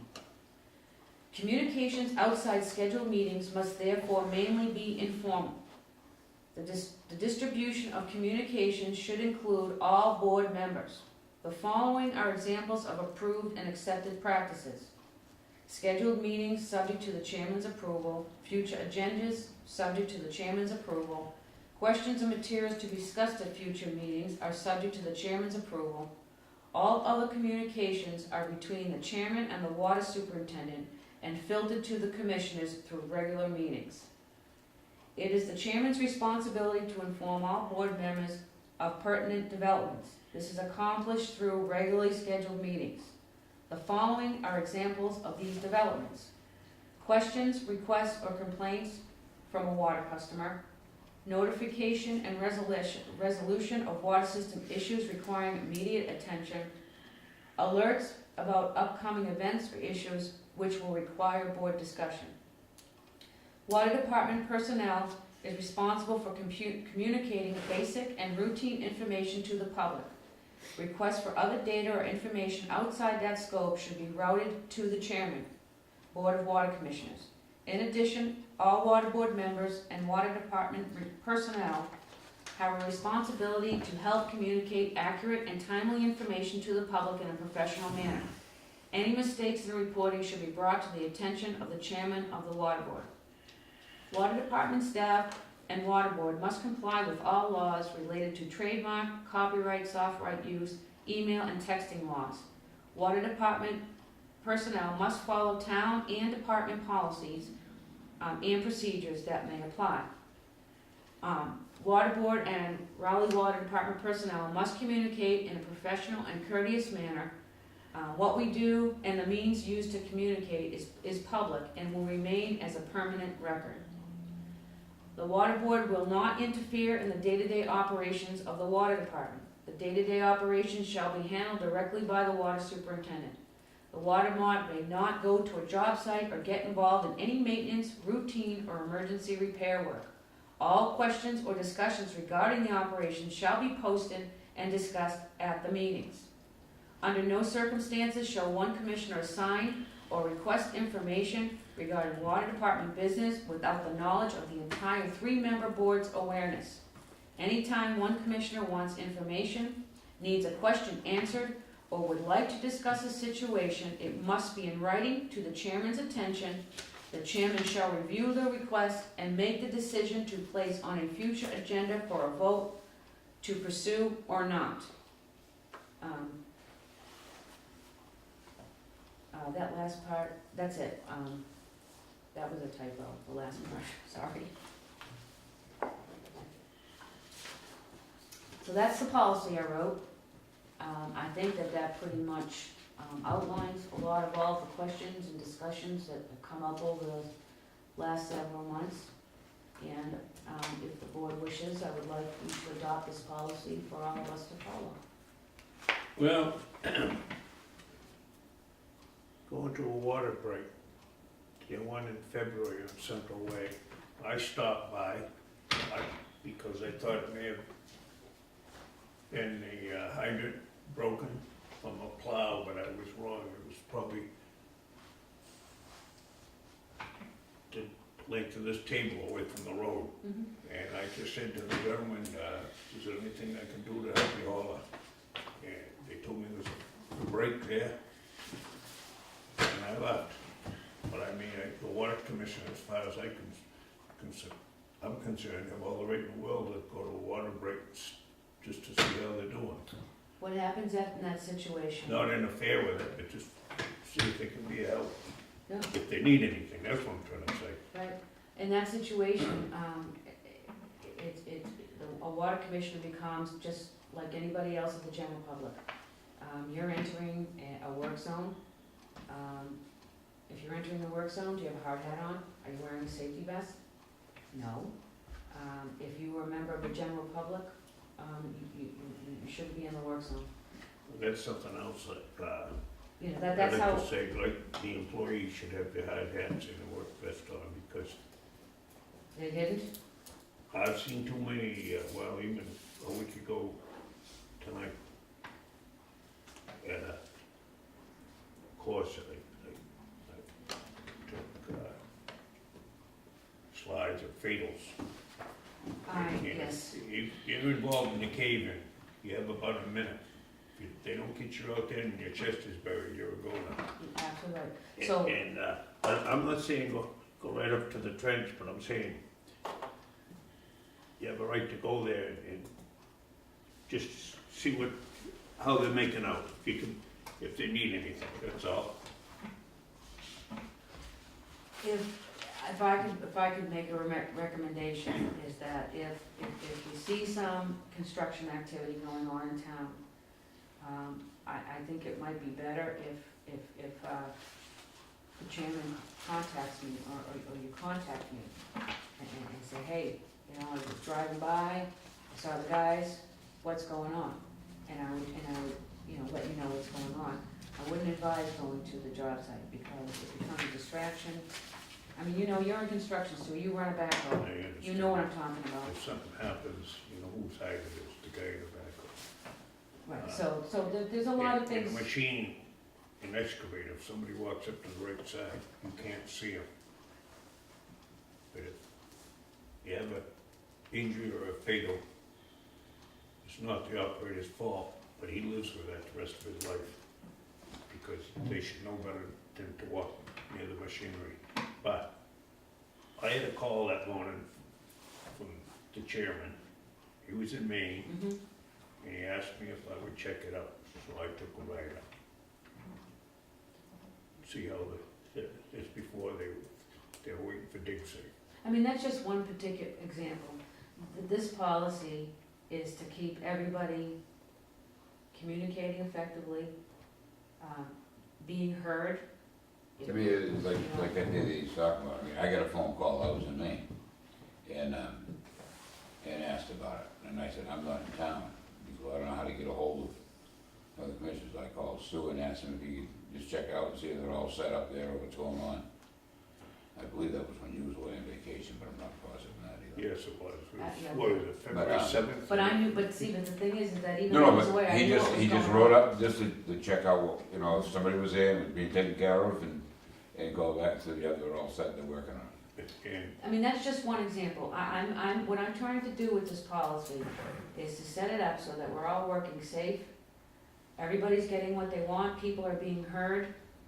If you know, wanna have something on the meeting, we have to have the chain of command in setting things up. And you already had a policy that touched on that. I've gone ahead and expanded on it, because it's very important. It's very confusing, for me with trying to keep a handle on everything that's going on, taking direction, receiving 3 different phone calls, 3 different emails, or 3 different walk through the door with you giving me an assignment or asking me to do something for you, and then my chairman's calling me, and then Mr. Toomey's asking me to do something. It's and then you don't know what Mr. Toomey's asked me, and the chairman, who needs to know everything that's going on, doesn't know what's going on with the other 2. So this policy is so that the board is transparent, because I've heard that before, that the board wants to be transparent to the community, to ourselves, that we set a policy so that we're all working the same way. I understand what you're saying, but I'm just explaining why I was there. And Tim had a call from a resident, so that's why he went there. I feel that, you know, I think it gives too much power to the chairman regarding the agenda. And I think it would be fair to the people in Raleigh to have their 3 representatives, which the board here, decide on, at the end of the meeting, what might be considered for an agenda item on the next meeting. And it's perfectly okay that we're convening on a board meeting, and to be a part of the board meeting to put in agenda items, which the board can decide what to put on the agenda, as opposed to just, you know, funneling everything through the chairman. It's more of a board action, not just a chairman action. But that's how the boards are set up, Mr. Toomey. I didn't write the rules. That's what happens with the Board of Selectmen, that the town administrator and the chairman for the Board of Selectmen set the agenda. If I'm not Selectman suggesting, Snow gets approached by a resident that he feels that should be on the agenda to be discussed with the board, then he presents that, correct me if I'm wrong, presents that, and if he may be told, you know what, look, Bob, we've got a full night coming up, I can't get it on the agenda, but, you know, it's an important thing, If Right? I could interject for a second, I was chairman of the board for 4 years. And in that time, every Thursday morning, I would meet with town administrator and go over what needed to be on the agenda. She would have her input because there's certain items that would have to be in, okay, that the town had to address. And there was also, maybe I got a call somebody called me at home, wanted something addressed, and I had to make a decision depending on what I saw for the length of the meeting and what had to be addressed. And Stu, you were chairman, you went through the same thing, and what had to be, what had to be addressed, and you make those decisions. And it has to go through one person, okay? Ours is a 5-member board, and, they made a decision to make me chairman, just like they made you chairman, Stu. And as we go forward, and you have to make those decisions, that's all there is to it. Someone has to lead. If I could say something, I think your board has the prerogative or the ability to do that by talking to other commissioners, because if you and one of the other commissioners, one of the other selectmen discuss something, it's not a quorum. It's not could not be Well, be as long as construed we're to not, be a. as long as we're not deliberating, Right. okay? So We're not in this making any particular kind of case, we decision. have 3 members, and anytime we have a conversation with either one of each other, it could be construed as having a That's true. deliberation. And So that's the more problem. reason why I think this board has the prerogative to put on the agenda, or every agenda, discussing what could go on the agenda. And then it would be a board action. It wouldn't be somebody calling That's, way up, Mr. Toomey, that's one of the reasons, I believe, going back when the Board of Selectmen was 3 members, they went to 5. Now, there's always this decision, there's looking at between the 3-member and the 5-member board, okay? Now, this is set up as a 3-member board, and you have limitations due to that. So I can't call him up and just talk about agenda items and the benefit of the department. That's what I'm for. Yeah. That if you wanted something on the agenda, which we already have that policy, Mr. Toomey, you voted on it back in October, that if you wanted something on the agenda, that all you have to do is when you come by, drop off a note. Mary Beth, could you please pass this along to Chairman Ricker for consideration and what it is? And I would call him and I would say, Roy, I have some items here from Mr. Toomey. You're not listening to me. I most certainly am. It's putting the decision-making process under one board member, not the board. That's how it works. No, it doesn't. That's how every single board No. operates in the town Well, of anyways, I'm Broward. opposed to it. I would like to put that in, Mr. Chairman, that we would discuss what would go on the agenda and be very transparent with the people in Raleigh. And it would be a board action, what goes on the agenda. It's up to you. And the vote, where the fairness comes in is that because we have a 3-member board, Mr. Ricker has the deciding vote. So if we have an opposing opinion about an agenda item, okay, between me and Stu, he breaks the tie. That's all the purpose of having an odd-membered board, Mhm. okay? We're all busy. And just the last few minutes of a meeting, we could request to you that we put something on the agenda for the next meeting. And vote on it, if we have to. At the following meeting. No, and vote on whether it goes on the agenda, and then vote on the policy in the following meeting. It goes on the agenda after we make a vote, this is the issue, it goes on the agenda, we discuss it at the next meeting, and we just have a big discussion about it, and whether or not that issue is gotta be solved with a policy change or whatever. It'd be a vote, and the board would be acting in its full capacity as acting as a board. You wouldn't have one person making those decisions. That would make it much easier on the superintendent too, and that she's not I disagree. playing But I telephone disagree. tag with the 2 of us. I disagree that it would make it easier for me. I'm the one who is here every single day. What I present to the chairman are things that I feel that should be updated on. You're not here every day. If you're gonna set the agenda for the next meeting at the end of the meeting, then I'm not gonna bother to go through all of this level of effort to keep you informed, because if you're gonna set the agenda, okay, fine, thanks, you've just done my job, you set the agenda, and I'm gonna prepare based upon what you tell me to put on there. I'm bringing before the board issues updating you on the budget, keeping you up to date on what's going on for the FY16. Things that are happening at the day-to-day, with its, whether it's a personnel issue or whether it's an operational issue.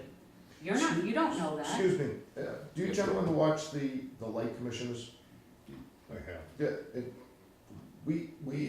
I'm on the light commission, Mr. Murray is the chairman, and we don't have a problem like this.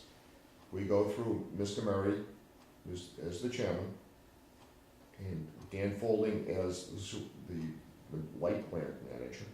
We don't have a problem. Mr. Folding runs the day-to-day operation. We act on policy. If something comes up, we call Mr. Folding. Mr. Folding puts it on the agenda and checks it out with the chairman. There's no problem. I don't understand why. Understand this. I'm looking from my perspective on the light board. Okay, well, I had some issues in the past and wished to put them on the agenda, and Mr. Ricker didn't want to put them on, and the superintendent. That's I know that's exactly the what you're reason- talking about. We've That's the addressed it. reason that the board votes to have one person to be the chairman, to lead the group. No, we've addressed, I know what he's You talking about, put- we've I addressed it understand. 5 or 6 I understand times. And And it just gets you ask this person to lead, and that person, you put your trust in that person. Mary Beth, believe me, I'm not trying to set your agenda. It's not my agenda. Well, This- the board's this- agenda, this I'm is- not trying to These set it. meetings are for you. I prepare all this stuff for the three of you so that I can keep you informed. Yeah. And, You do a very good job of that. well, thank you, Mr. Toomey. So I would like to ask the board to try to do this so that we can have some consistency, that if, you know, if you put your consideration in writing of what it is you want, it should be funneled through the chairman. I have always passed along to the chairman any request that has come here to me from any of the other board members. It is up to the chairman whether something gets put on an agenda. For example, as Selectman Snow said, there are things that you want to discuss. You can't talk about everything, all right? We meet twice a month. And if something comes in and we've already discussed the agenda and I brought the issue to Chairman Ricker's attention, you know, we have a discussion on it, and he's like, well, you know, we can't put this on because we have a full plate. It might show up on the next agenda. It may not show up on any agenda because some of the things that have been discussed, the chairman felt that the issue was taken care of and the information was provided. That's it, it's done. That's not something I can do. It's what Selectman Snow is saying, you have to have one person. If on the light commission, if there's a problem, again, I go through Mr. Folding. I don't talk to Ken, I don't talk to Bob, okay? On light issues, I go to Dan Folding, and Dan then, you know, puts it on the agenda and checks with the chairman. But it does get on the agenda, right, Bob? It does get on the agenda. I haven't had a problem. It could, you know, as chairman of the Board of Selectmen at the time, there were things that came up and I said, no, we're not gonna discuss that. It was up to my prerogative, that was my decision, okay? Again, the board members entrusted me with the direction they wanted to go, okay? There were times when I said, no. I see the chairman as being the deciding vote on a tight situation. Well, there's things that will come up, and when you look at the whole issue, you say, no, I cannot bring that up. And there's reasons you would not bring it up. And, you know, Well, I mean, it's, someone may, you is know, it more they transparent? may- Okay, go ahead, I'm sorry. you may look at an issue, okay, and say, okay, let's, you know, I need to address this, and it will go through the town administrator, okay, come back. to me, and I say, no, because, there just could be a conflict of interest, or something could pop up, and I could see something down the road that could be a problem, and no to that, okay? Then again, it could turn around and say, okay, I agree with it, but that's up to, again, it's up to the chairman. I think is it more or less transparent to have it at a forum where the three commissioners can only talk during Well, you wanna be able to, at the table there, so if an issue wants to be brought forward and two of the commissioners, regardless of the chairman, want that on the agenda, it would be more transparent and more democratic, so to speak, to have that issue on the agenda the following meeting, as opposed to having one person decide whether that enters the, because I he mean, might have an reason opposing argument against one of the commissioners wanting to put something forward, but then the other commissioner might not agree with the chairman. So you see, it is more transparent, it's more democratic to have it, to place something on the agenda at the previous meeting with this type of a board. It's a three-member board.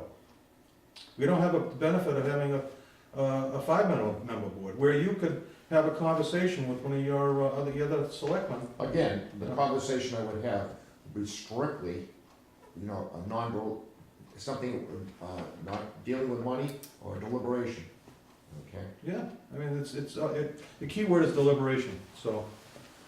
I'd like to table this policy and maybe discuss it at the next meeting, and maybe we could consider Well, in the meeting. I was just listening to your conversation, you're talking about a work site, and I have 20 years of experience, okay, 40 years overall experience in working, and I have 20 years as a supervisor, out in the field, actually supervising people. And the work environment is, you don't want people, liability, okay, and a responsibility to protect the work area, okay? And as a selectman, okay, if something happened in town, I'm gonna call that department head, okay? And I would not go out to that work site, okay, because of the liability. And only because I've worked in dig-ups, over the years. Supervisor, manager is responsible for that work area protection, okay? Yeah, but I see that as a different issue. I think we're talking about policy here, and we're talking about open meeting law, which, Well, you just brought up I'm talking about, being transparent, and with a three-member board deciding what goes on the agenda, it is a board decision, not just a one-person decision, because it's really a board meeting. I think, like your I selectmen think what meetings. you probably need to do is review Robert's rules, Well, I've reviewed them. okay, and then also check with the state ethics, That's not a problem. okay? I mean, Comment? I don't want to interrupt you, gentlemen. but I think this seems to be, have a situation here, they need to iron out, I think you need a policy. Well, in February, that break at Central Way, Roy called me. Mm-hmm. Went up my pickup, my son was with me, and my grandson was with me. Rolled the window, the passenger window, said hello to Mr. Gray, and I said, anything I can do to help you? I never got out of my truck. They weren't digging yet, they were waiting for dig safe. Sure. You know it and I know it, you get the crew there and you can't do a thing until dig safe comes. And I was on my way. Well, yeah, still, I've gone by work sites and everything else, and when I was working out, for the telephone company, would stop by. Now, depends on what vehicle I had, okay? If I didn't have a hard hat, okay, then in my safety glasses, I didn't get out of the vehicle. Right. Okay, I would just, what do you need? Now, the thing was, I always carried my hard hat and safety glasses in the trunk. I had a full set of, safety equipment. Sure. So I was able to go out to the work site and take part, and supervise. That was my job. But when it comes to work area protection, I taught courses on it, so. You know how I feel about safety. Yeah, Stu, absolutely. But the thing is that you have to understand, there's a liability, and you have and the person in charge of the work site has responsibility to have work area protection and protect the work site and keep the public away. And as commissioners, selectmen, we're the public at that. You don't know how many times, But we're also in a fishbowl, okay? you don't know how many times out excavating. Yeah. I've shoot people away. I wanna walk right up to the hole, I have to get them out of there because it's my hide, well, it's the operator's hide if somebody was. Yeah. Let's move on to this. Well, I'd like we to have a table, motion? I'd like to table this, and I would like to put on the next meeting agenda whether or not we make a vote to, in our policy, to accept agenda items at our board meeting, which is more transparent, more democratic, and it's not trying to usurp anybody's authority. No, it's just, I know where you're coming from. You keep wanting Mary Beth to be a personal secretary. I know that. So we'll put it on hold. Wait, can I make a suggestion? No, I never suggested that. Mr. Chairman, make a suggestion. You have a set of policies that came up. You have one policy that you're addressing, okay? You could probably, for this, accept all the policies, except that one item that you're talking about, Mr. Chairman. Well, I don't see it as a problem, it's bringing it up on the next meeting, and then they're having a vote here. You got 3 people that are serving as a board. They can make a vote whether or not we enact this policy change or not, including. Well, I'm saying, Yeah. you have a broad policy here, okay? You have a number of items. You could look at that, just, accept everything except for that item that you're looking at. Well, I'd like to Because- digest this, Bob, because this is a pretty lengthy policy here. Yeah, So I think that it makes sense to table it to the next meeting, Take a vote. so we can look at that. We have a motion from him. Do you have a second? I'll second with the condition that we put You on. made the motion. You made the motion. To table it for the next Yeah. meeting so you can digest it. I'll say. All those in favor? Aye. Mr. Toomey, if you would, so that I can be prepared for the next meeting, would you please, on your copy that you have, as legibly as possible, could you make some notations for me and get them to me, so that I can have those prepared for the board for the next meeting? All right. Thank you. Number 8, removal of spoil pile on Haverhill Street.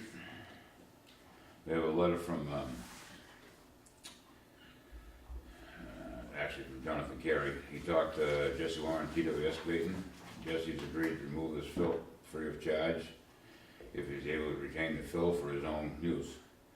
I would recommend that the board agree to do this, as it a large cost savings to the department.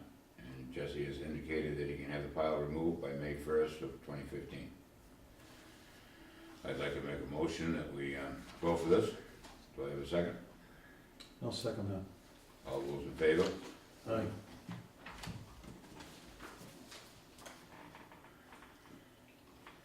Number 9, well number 3 offline. Yes, well number 3, I gave a memo to the water board on March 13th, informing you that well number 3 is offline. Unfortunately, it is still offline. The Lane Corporation, which is the company that was working on as part of the water treatment plant project, was here on March 17th to remove the motor and take it back to their shop. That's standard practice. They don't have the equipment. They need to get it on the lathe if they need to, do the windings.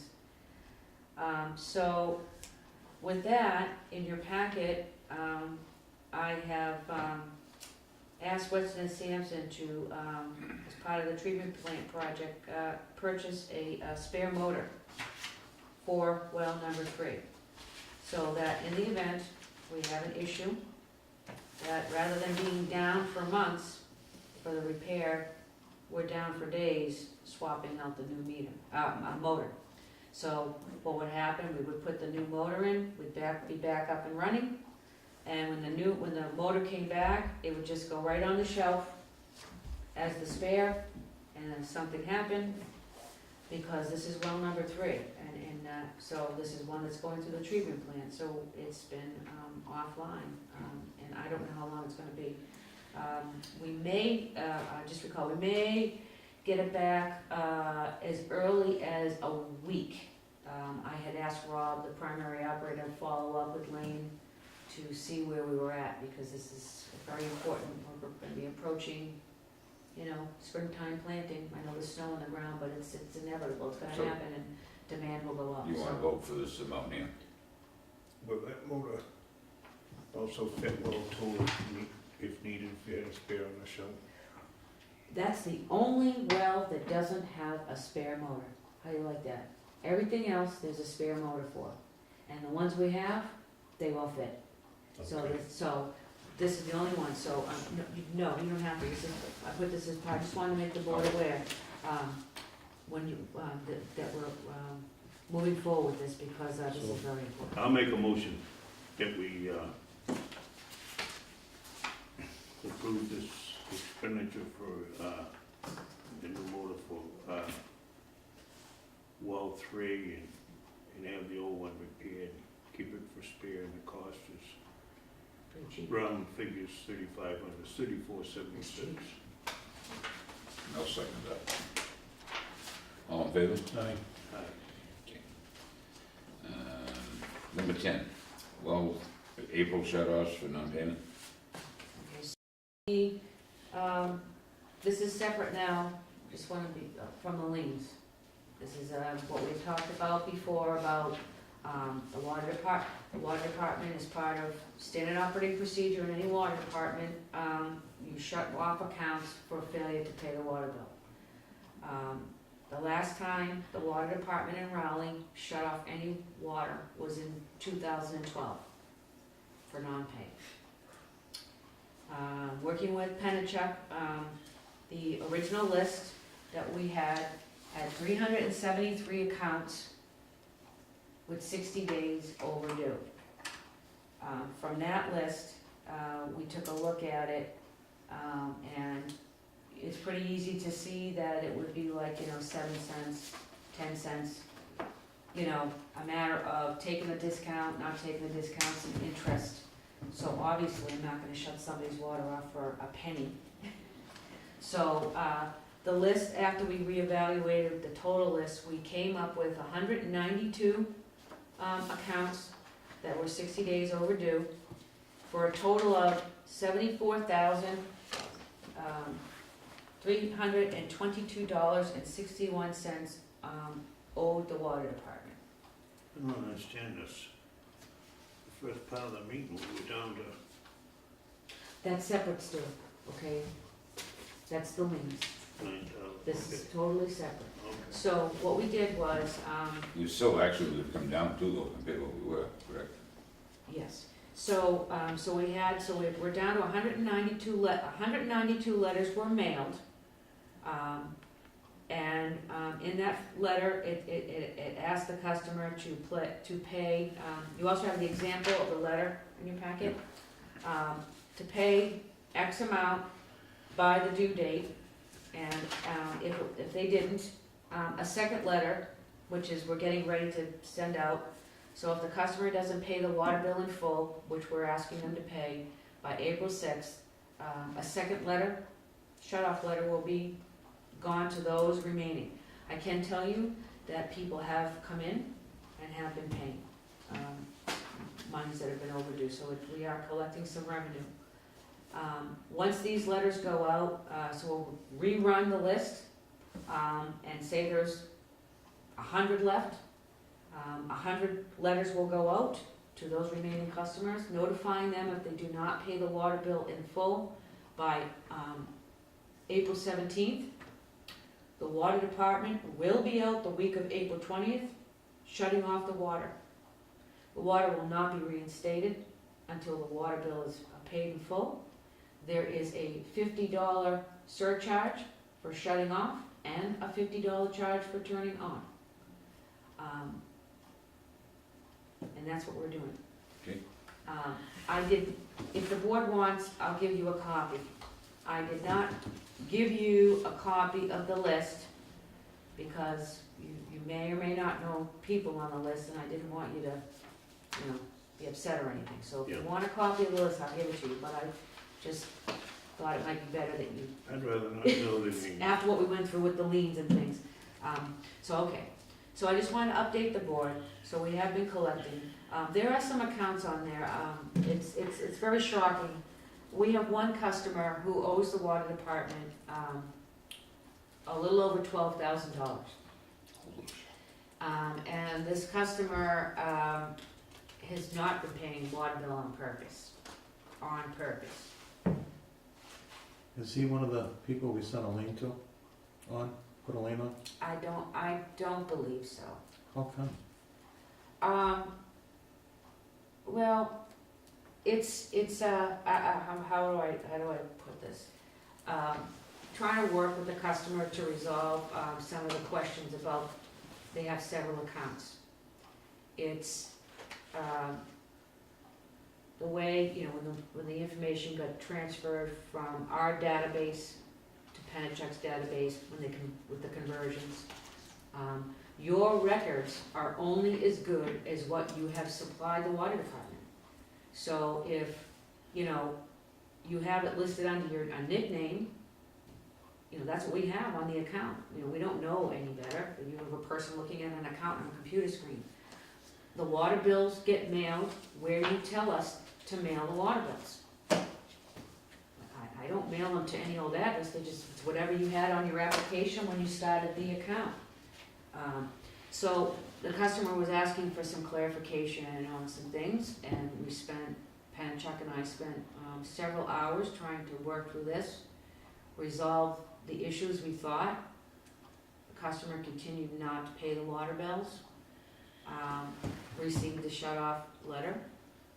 I met with the customer for an hour and resolved what I thought I resolved. The customer told me that they would be in that day to pay the water bill. And I found out today that after all of that effort on the water department, the customer has not paid. So that's a little disappointing. When I provided the customer with the information that they asked for, seemed to be resolved, and we still have not gotten that pay. If it says a receipt, the customer will get a second letter, and the service will be terminated the week of April 20th if they don't pay this water bill. And this particular customer cannot be without water. They need water to operate. So I would hope that they would come in and pay the water bill. So, there's a customer out there that's owed $12,000 at the time we put this list together for liens. We didn't know No. This Okay. happened as about of January. Okay, so they've owed $12,000 since January? So it wasn't available at the time that we were This putting is the one liens of our together? bigger customers, and, yeah. Might have been, actually, Mr. Truman, I apologize, this might have gone back, I'll have to look at my notes, but this may have gone back as far as December. And yes, with the holidays in between, we worked on resolving it in January, and apparently continued not to pay the water bill. Okay, so This it's is our one of our something large- that's happened since the liens were put on. No, this has nothing to do with the liens. This is separate and independent from the liens, because the lien letters went out prior to December. I believe they went out either at the end of October, beginning of in November sometime. So this was after. This is separate. I thought that was on the minutes here for, we talked about liens on, We did. I might have been updating the board. We've had several meetings where I've updated the board on the status of our collections from the liens. But this is to the board. This customer is a new item. This is something that came up when we pulled the accounts. We have customers out there that owe $4,000 or $5,000 as well. okay, so this is something that's happened over the last 3 to 4 months. Yes, and we're on top of it, and if they don't pay the bill, water's gonna get shut off. been delivered? Yeah. Prospect Hill tank up improvement? This is the project that's gonna be, the joint effort, after July first with the town of Raleigh, and the water board. So what you have in front of me is the proposal from Tate and Howard, which is for, construction, construction only. The total project, came in at, 308, and that was for everything that we had put in for the capital project. The board had given me, I had originally asked for the 150, and then you gave me, 75. So the town of Raleigh's contribution, which, is 75,000, the water department's contribution is 75,000. So what we are going to do with that is it's going to, take care of, the stormwater issues, the road, the wetlands, and then, I will be coming back before the board when I prepare the FY17 budget to put in the $158,000 to continue with the remainder of the tank maintenance and the fencing.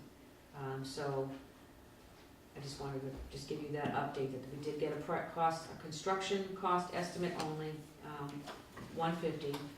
We have enough money to do the project for the road, which is what we're going to do, and then we'll have discussions about the rest of it next year. Okay. Stu? What I don't understand though is, you had 3 quotes not long ago for 20, they were all about 25 to 30. How did this mushroom so fast? Well, I'm not quite sure that the contractors that came out were provided this information from the Conservation Commission. So we had several things going on at once as far as that, everyone was checking it out, taking their pictures. The Conservation Commission, I asked to get involved because I had a feeling there might be something there, and I didn't wanna miss it, even if it was one small little patch, you know, we wanna comply. So, with all this said, I provided Tater and Howard all the information. They got a copy of the tank report from Underwater Solutions from last summer, which showed what we needed to do. That came in at $81,000 for the tank repairs, in and out. The fence was the constant, that was still always the same, 35, I think it was I can't remember, too many fence project, but about 25 to 35,000, that was accurate, so that's kind of sort of what's in there. And so that, what it was, is it was a tank. I had no idea what the tank was gonna come at it, because it was 81,000, that we can't do it. So, but we will, we'll address, you know, if the board decides, we'll address that next year. So I just wanted to let you know that, we have plenty of money to, according to the construction estimate, to move forward with the town and to do what we need to do, which is the wetlands, the stormwater, putting in the swales, that kind of thing. So we'll be good. And then next year we'll talk about the rest. That's it. Number 12, Central Street project.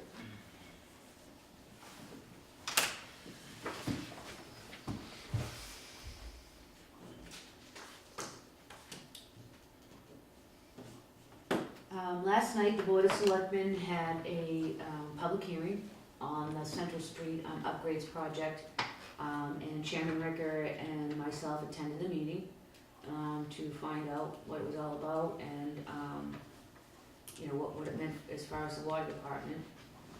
This is a project that is 4 to 5 years out,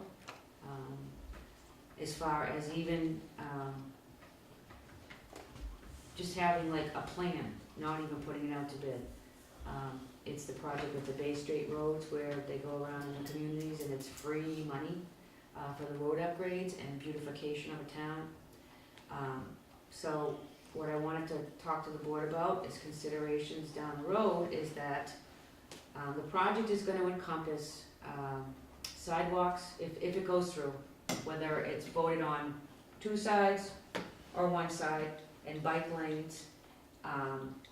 So what does that mean for the water department? At a minimum, we'll be having to probably move hydrants back, putting in new services because, Now, they said that they paid for the Right. money for moving the hydrants, correct? right, so the new, there are gonna be services that may have to be installed just because of, by putting the pavement in the sidewalk, we don't wanna have it shut off in the sidewalk. You don't wanna have it on the custom, you know, the dirt, you don't want it in the pavement. You know, raising up the curb, the gate valves, putting risers on and cover, that's the minimum. But what's going on under the ground? We have an 8-inch water main that's pretty much original to the water system. It's approximately 50 years old, and by the time this project gets underway, it's gonna be 55+ years old. Since I've been here, there have been 4 service leaks, which we've had to go out, and we've had 1 main break. When the water line went in back in the 1940s, early 50s, it was 8-inch. It was sized probably appropriately to meet the needs of the, I don't know, maybe you know better than I do, 20+ homes that might have been there.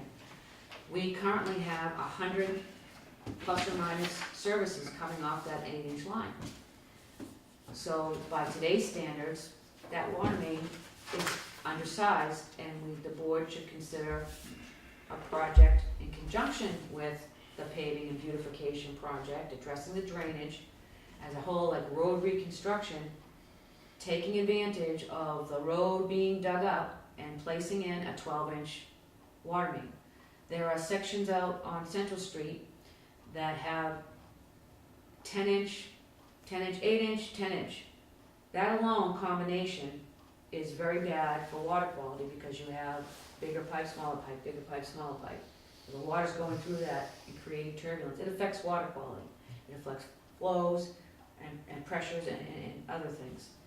So as this pipe continues to age, which with everything else, and we talked about the asset management program, so this would be one of our assets we would be looking at to upgrade.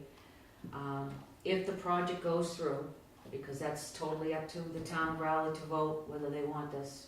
But the meeting last night was, you know, the first of many to come, I'm sure, discussions, to get some feedback from the community, you know, on the project. So if the project moves forward, in today's prices and standards, we possibly could be looking at a $3 to $4 million project.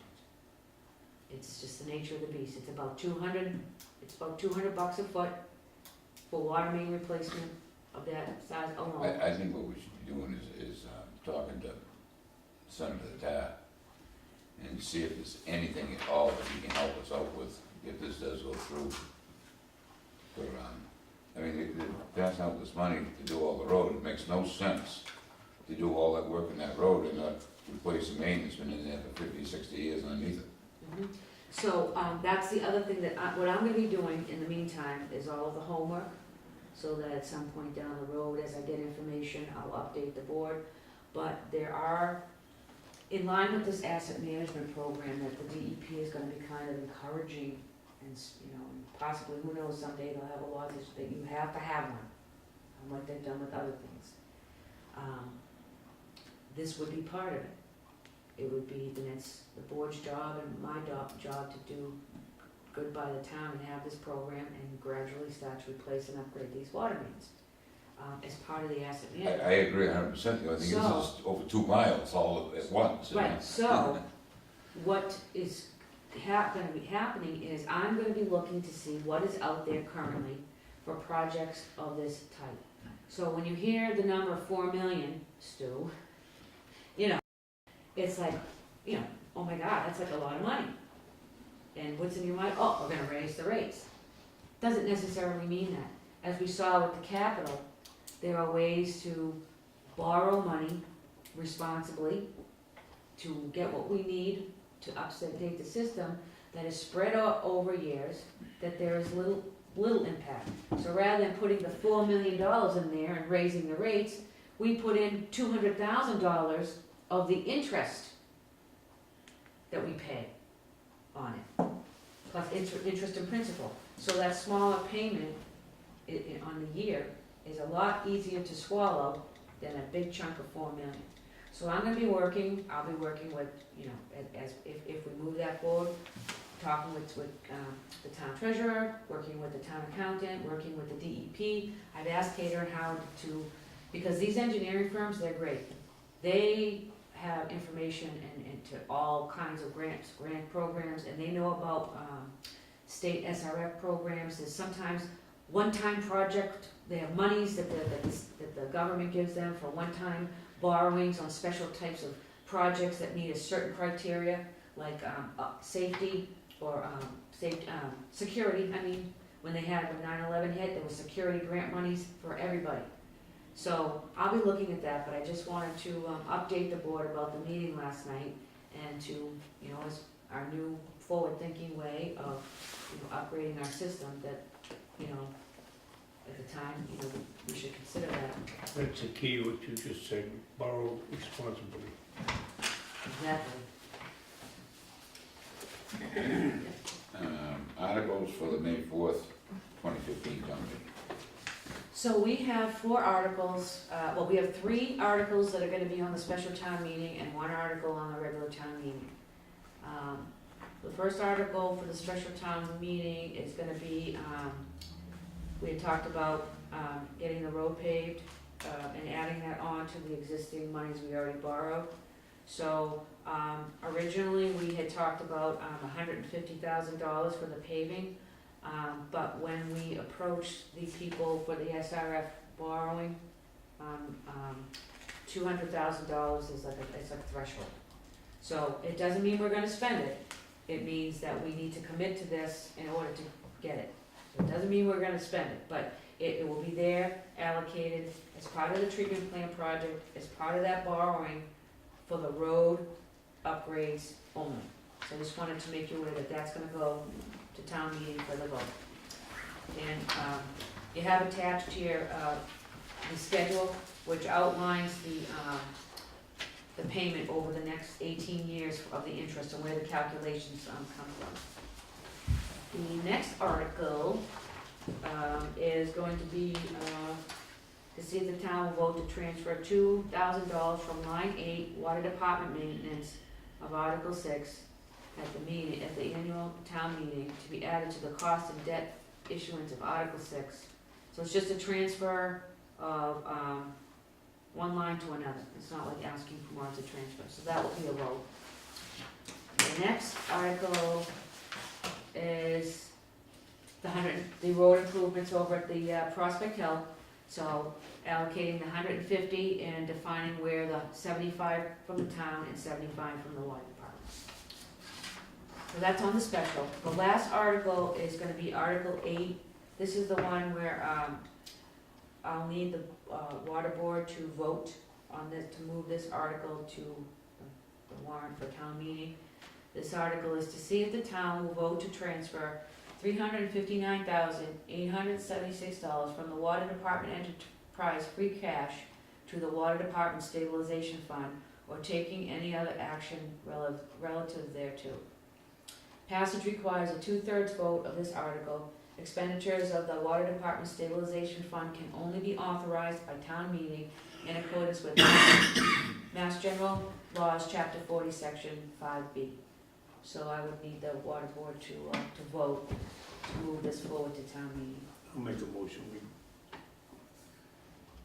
vote to 300, I had it here a minute ago on my things, $359,876 from the enterprise free cash to the water department stabilization fund. I'll second that. All those in favor? Aye.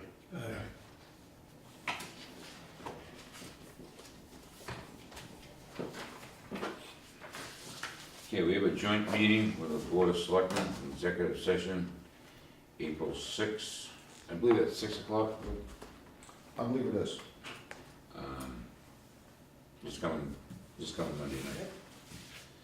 My next regular meeting is gonna be April 14th. We'll be back at 6 o'clock on that one.